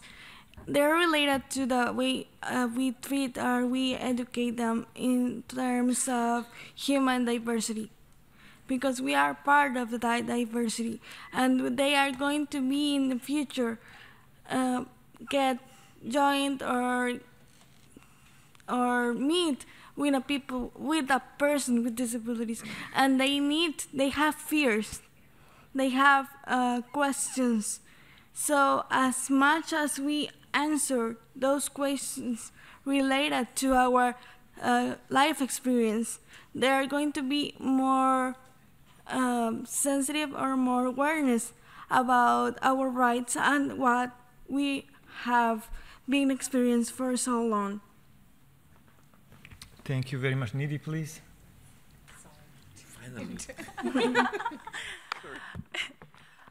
So I'd just like to address one of those questions in details about access to justice.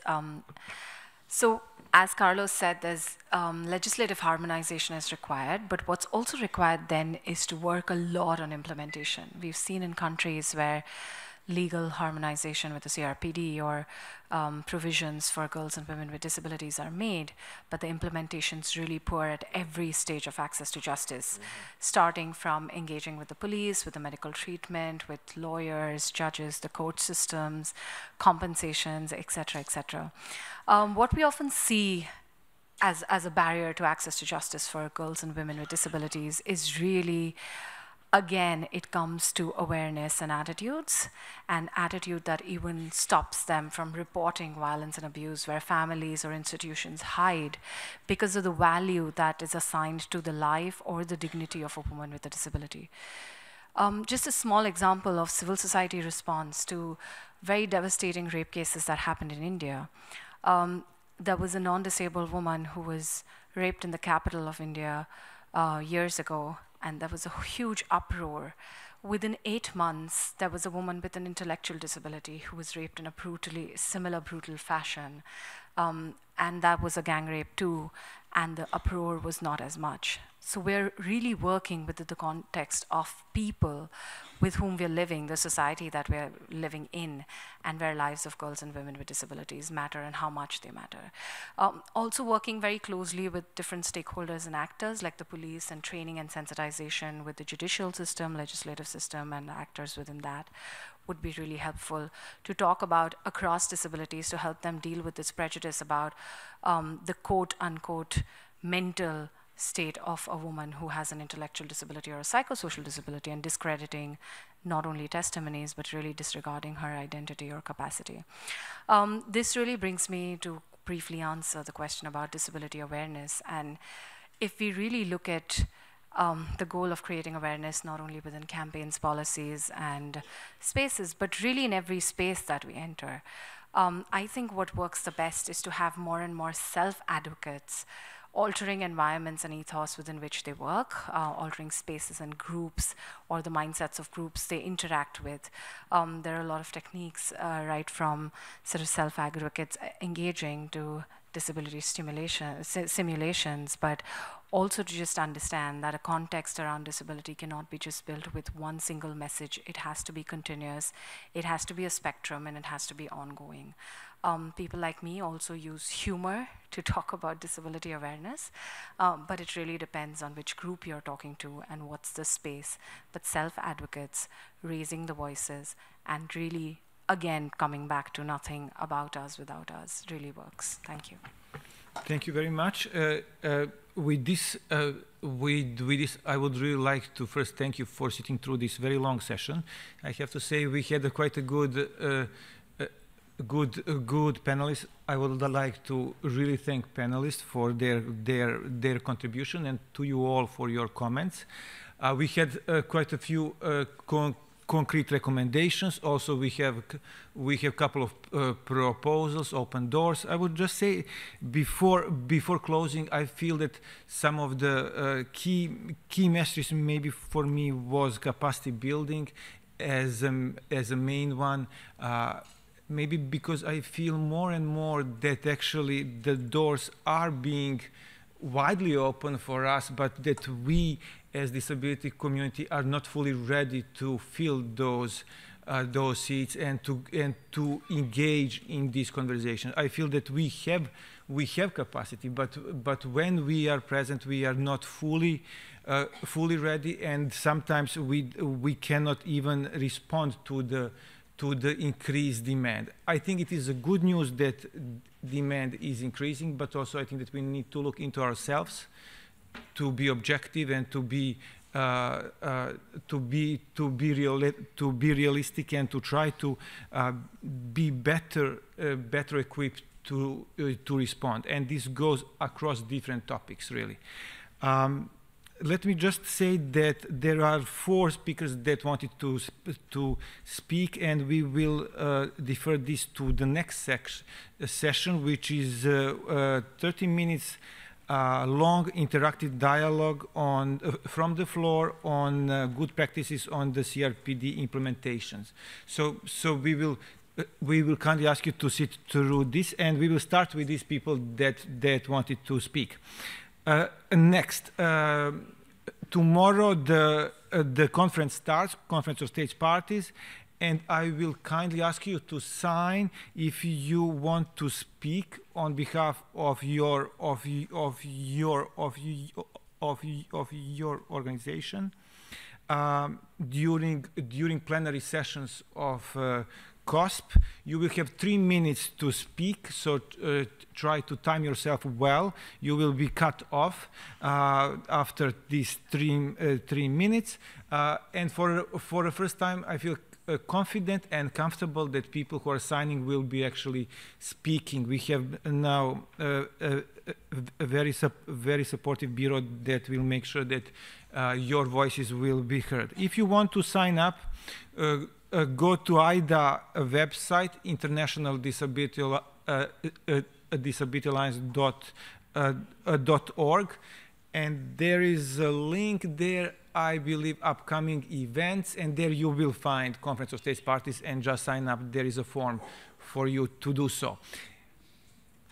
Thank you very much for sitting through the long session. I know that it was a little bit cold for some of us, especially here in this table. It is very cold, so I'm rushing away. Thank you very much.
Could I ask you to take your seats, please?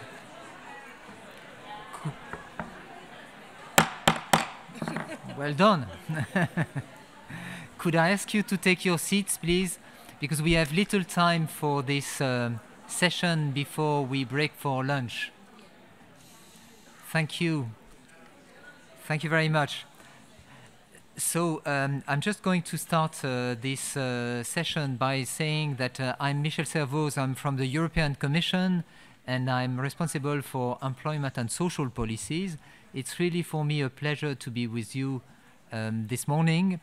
And indeed, civil society and the dialogue we keep with civil society is one of the core of the policies we develop in order to prepare decisions in the European Commission. So I'm really pleased to be with you today. And it's really about sharing good practices between you and also about passing messages to governments. And I must say that for us, one issue in the European Union is how we can make sure that the European project is closer to European citizens. We have to do a lot of work on this, and this is why I think this event today is particularly important. And for us in the European Union, it's clear that civil society organizations help us actually to develop policies. They help us by their knowledge, by their expertise, to develop the right legislative initiatives. At the same time, it is a way for European citizens to make their voices heard. And so I just want to say how important it is, but also I want to say that it needs to be organized. For me, it's quite clear that a civil society dialogue needs to be structured, and it needs to be systematic. And I should say in this context, we make sure in the European Union that all the policy proposals we make are prepared on the basis and after consultation of the civil society. And I can take one example. Recently, the European Commission proposed a pillar of social rights, which is a framework in order to improve social convergence inside the European Union. And this is something that we have developed after in-depth consultations with the civil society, and in particular with organizations that represent people with disabilities. So I want finally to say that having a structure and having a dialogue which is systematic is not enough. You also have to build capacity. And on this, in the European Union, we provide financial support for organizations that represent the civil society. We spend up to 12 million euros every year in order to help them to build their capacity. So I'm not going to go further. I would like to actually give the floor to colleagues who want to share best practices. And I'm going to start with my colleague, Jana Burer-Tavanier from Bulgaria, who will share with us some experiences from Bulgaria. Thank you. Thank you, Mr. Moderator. Is this on? Yes. Yeah. Thank you, Mr. Moderator. Excellencies, distinguished delegates, ladies and gentlemen. My name is Jana Burer-Tavanier. I'm a human rights activist and the founder and director of Fine Acts, which is an international organization bridging human rights and art. I am also a journalist who has spent years investigating state institutions for children and adults with intellectual and mental disabilities across Eastern Europe. I am here today to talk about a good practice from Bulgaria, namely our partnership with the Bulgarian Center for Not-for-Profit Law, or BCNL. Since 2014, BCNL is implementing the Next Step program in partnership with several other Bulgarian organizations. Over 7,000 people in Bulgaria are placed under guardianship. They can neither work, get married, nor decide with whom or where to live. Most of these places are living in closed institutions, where guardianship extends as far as depriving them of making decisions about what to wear or eat. Anonymity follows these people even in their death, They often don't have tombstones at the place where they're buried. Guardianship means disempowerment, life like a straitjacket. Guardianship is the worst prison, as there is no crime, no release date, no hope for a life after. The UN Convention on the Rights of Persons with Disabilities requires that all forms of guardianship must be abolished. And the Bulgarian Next Step program shows the way forward, piloting supported decision-making measures for people with disabilities. Since 2014, the program has involved over 150 people with disabilities and over 1,500 family members and relatives.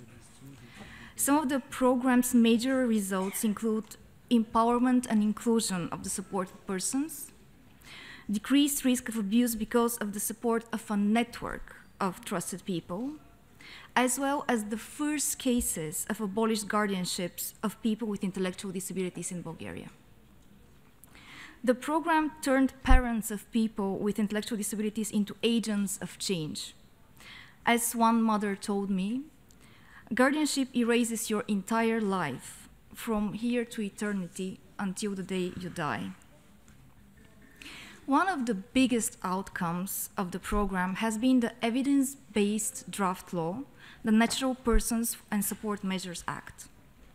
The bill, developed as part of the program, passed first reading by the Bulgarian Parliament, but its final adoption was thwarted by the resignation of the government in 2016.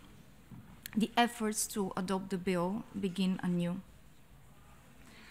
The ratification of the UN CRPD and the support for the overall reform would have not been possible without vast campaigning and public engagement. So far, in partnership with the BCNL and in collaboration with a range of artists, for the past 6 years, we have produced a free card campaign, a photo exhibition, an art exhibition that you can see here today outside of these doors, and a short film we have just finalized. All these works have fostered understanding and galvanized public support for the reform. They proved once again that art can be transcending, connecting us to issues on a deeper emotional level, that art can create a visceral response and forge action from empathy. I will be glad to answer any questions regarding the campaigning and public engagement part.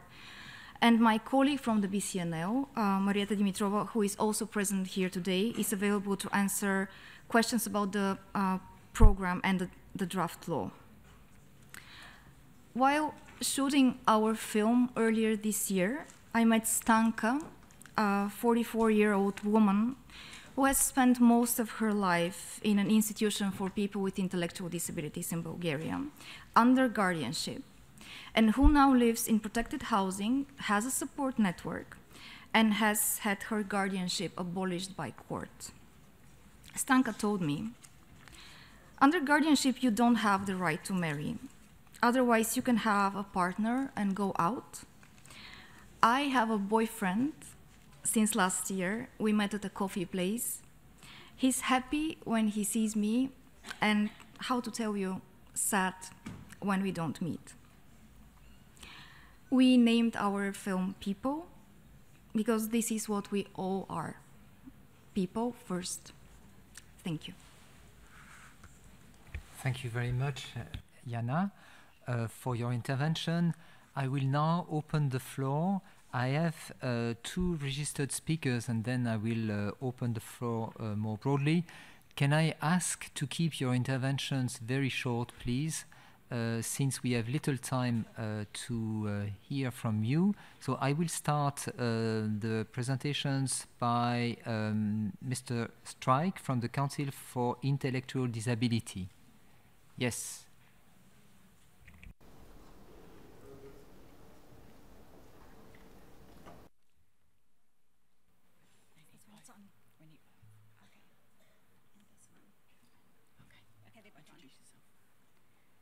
I am Robert Strike from South Australia, and my friend with me is Rachel Spencer. Rachel's going to ask me some questions. Cool.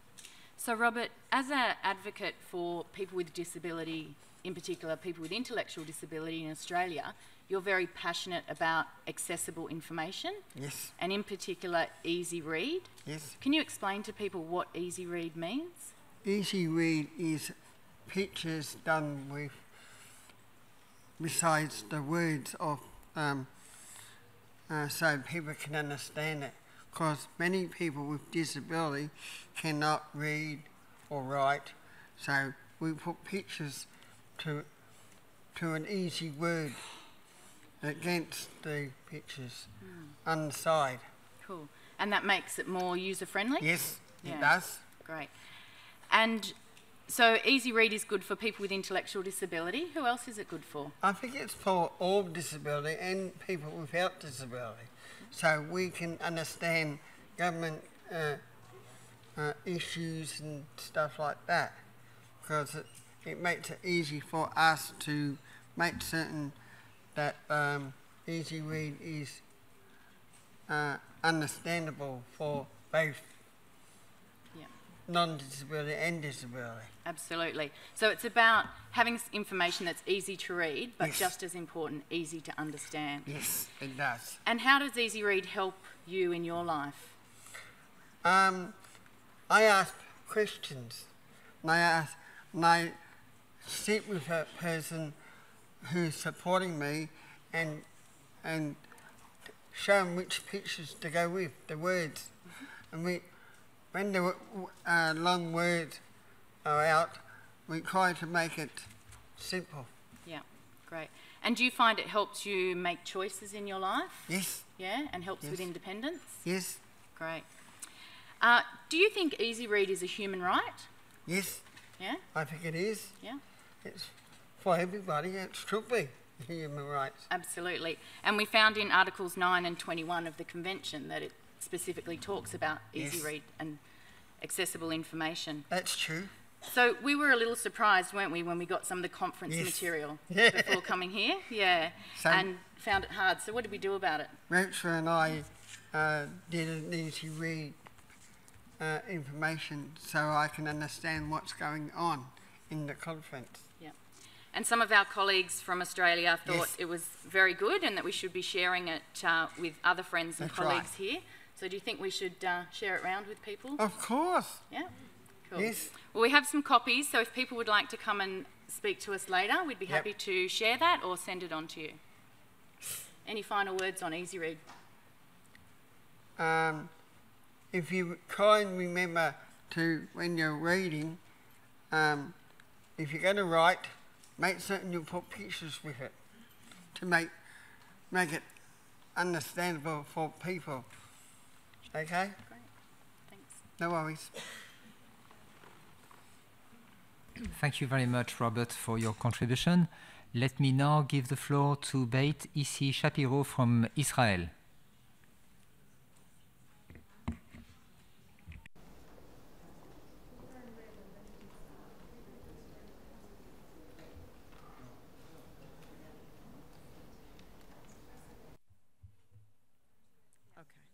Okay. Hi, everyone. Good afternoon. My name is Sharon, and I'm representing Beit Issi Shapiro in Israel. Thank you for the opportunity to share with you a few comments. Beit Issi Shapiro, in partnership with another Israeli human rights disability organization called Bizchut, have set up a coalition of civil society organizations whose goal is to promote the implementation of the CRPD in Israel. The coalition analyzed the situation in Israel according to the different articles, and prepared a report for the government on the issues that will need to be addressed appropriately. And we're continuing to dialogue around these issues as well as prepare a shadow report. We also lead another civil society coalition consisting of 60 organizations, and together we promote legislation and policy on the issue of children and youth with disabilities and their families, and have succeeded in promoting 8 significant pieces of legislation.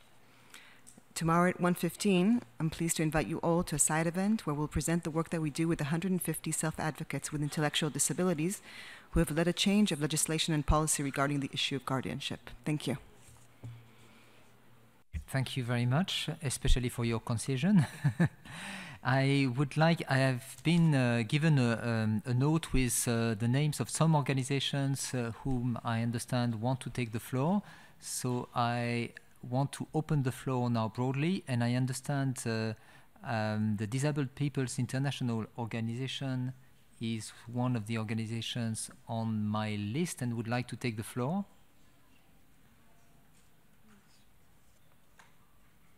Well, they are here.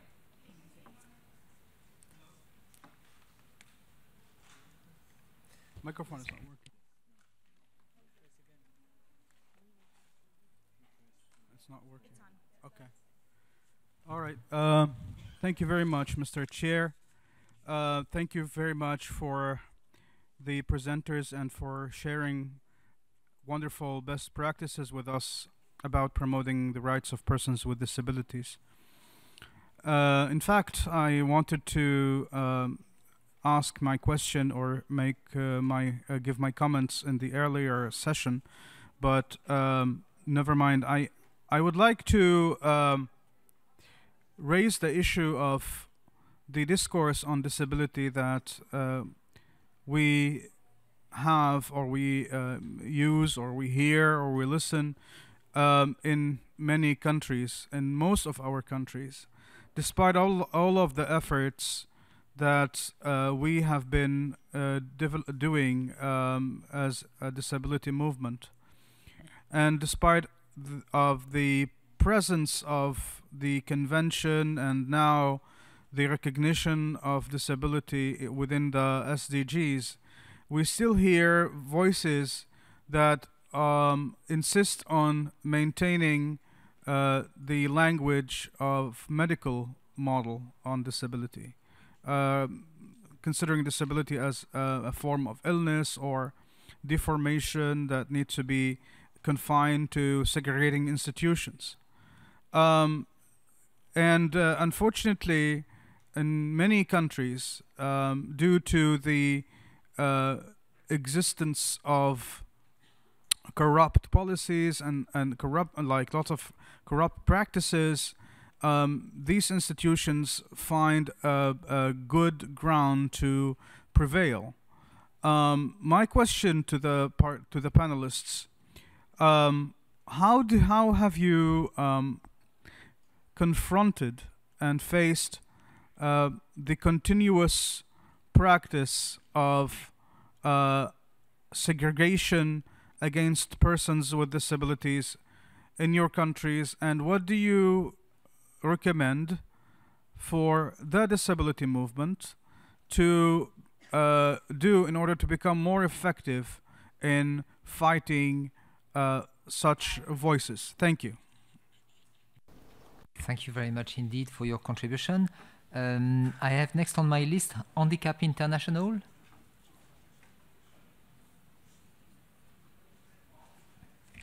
Yes. Hi everybody. Mine is less of a contribution, but more of a question for the floor, and is about men and boys with disabilities engaged in gender equality. If there's examples that could be shared from the floor, because I agree with Tina's mention of, well, things should be said also, and I think that men and boys, we have a lot of things to do for gender equality.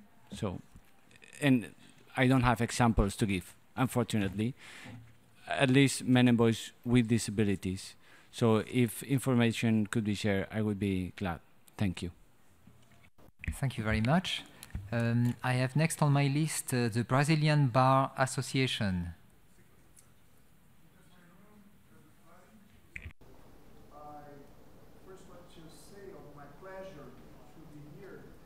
Dias, next to Sarah Campos, on behalf of the Brazilian Bar Association. And actually, this is a very historic moment for the Brazilian Bar Association itself, speaking before the UN system as in the status of the ECOSOC, UN ECOSOC consultative status. So it is a real pleasure for me and Sarah Campos be here on the behalf of the institution, participating in the very first time of this conference of the state parties to the convention. Following the committee recommendation in Geneva, the committee of the UN Convention that revised the Brazilian state official report, the Bar Association in Brazil appointed a national commission and also in each of its 27 chapters in Brazil, the state level, that develop a national program of action for guaranteeing the full accessibility of lawyers with disabilities. And the Commission is also organizing its third national conference on the rights of persons with disability, thus providing or trying to provide a more broad awareness of the convention and the recent Brazilian law of inclusion, which is another effort of the Brazilian state and its civil society to implement the UN treaty. The Bar is also following very close the work of the Judiciary National Council in Brazil, which is a body that supervises the administrative work of courts in Brazil and has a resolution on accessibility in the judiciary system as a whole. Well, I want to finish saying that the Brazilian Bar Association wants to be an effective partner of IDA and also complement IDA for its important work in securing before the UN system that nothing about us will be done, will happen without us. Thank you very much. Thank you. And let me now finally give the floor to the National Union of Women with Disabilities of Uganda. Very much, Chair. My name is Jolie, and I'm from Uganda, from National Union of Women with Disabilities of Uganda. I would have asked this question in the previous session, but I think it's still important for me to share it in this session. I am going to talk about two main articles in the CRPD, that is Article 16 and Article 11. I want to look at the intersectionality between Article 16 and Article 11, looking at the women with disabilities in humanitarian situation. Recently, Uganda has received a number of refugees from South Sudan and from other countries. But we have noted that a number of interventions have been done, but issues of persons with disabilities is not something that has been taken care of. In the previous year, we convened a stakeholder forum, and we invited all humanitarian agencies, government officials to discuss issues of refugee women and girls with disabilities. We also had the opportunity to interact with women and girls with disabilities in several settlement camps and those living in the city, and realized they are really facing a number of challenges, and all these challenges have not been addressed. And one of the challenges that we noted is in Article 16, that is not addressing the exploitation, abuse, and violence against refugee girls and women with disabilities. So I wanted to share this in this forum to see how do we collaborate to ensure that the protection of girls and women with disabilities who are refugees are taken into consideration. Thank you. Thank you very much indeed for your contribution. Let me now, if I may, ask Jana to respond to some of the points that were made, and also on the last point, and since gender issues were mentioned several times, I will ask my colleague Emmanuel Grange also to give you some elements of reply. Jana. Thank you. I would like to address the question about effectiveness.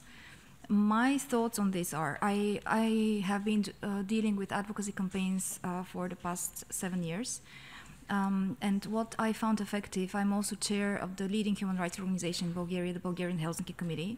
And we have been campaigning on various issues, including issues of rights of persons with disabilities, is to get the work on the ground, get the facts, get the data, but then engage with the three groups that are vital for each campaign, which are the decision makers, the media, and the public, simultaneously with different products. Thus, like formulate, a product, like an information product, specifically targeted to the group that you are trying to reach, and do this simultaneously. And I think that a very brief example that I'm going to give is our work on the situation of all institutions for children with disabilities in Bulgaria. We did a huge investigation of all 25 institutions of children with disabilities in 2010, and we found out that 238 children have died in the past 10 years, and 2/3 of these death cases were avoidable from malnutrition and neglect and cold. We didn't just do a press conference about it. We didn't just publish a report. We produced different products, and especially the public engagement component was key, because we need, I think, as civil society organizations to be effective in ways in which we put pressure on the decision makers via engaging the public and the media. This is a very brief note. Thank you very much. Emmanuel. Yes, very briefly, just to say that in the European Union, we take into account the gender aspects as well as in diversity, as also for all the actions on for the refugees and the humanitarian crisis. And especially because in our legislation, we do refer to vulnerable persons, and especially persons with disabilities. And it's mainly for taking into account the special needs they can have, and for managing these situations more specifically. I would say that the challenge is not so much on the legal base that we have, but more on the practice and the training of the people on the field. So we still have some improvements, certainly, but it's really duly taken into account in our action. Thanks. Thank you, and thank you all very much for your contributions. If I may conclude by making a general remark about the support for reform. I think we are all in governments struggling when we have to start and develop reforms. And I must say this is where the civil society is playing a key role. It's actually difficult because it's not only about lobbying to get things done. Governments are sometimes hesitating for different reasons, and they need to get a push from the civil society, from organizations, in order to get things done. But it's also sometimes and very often more complex. Disability issues are very complex by nature. They are taking many dimensions. They have very technical implications. And so it's really important that the civil society organizations help governments about how to get things done. So it's not only getting things done, it's also how they can be dealt with. And I have in the European Union the example of the Accessibility Act, on which we have worked for many years.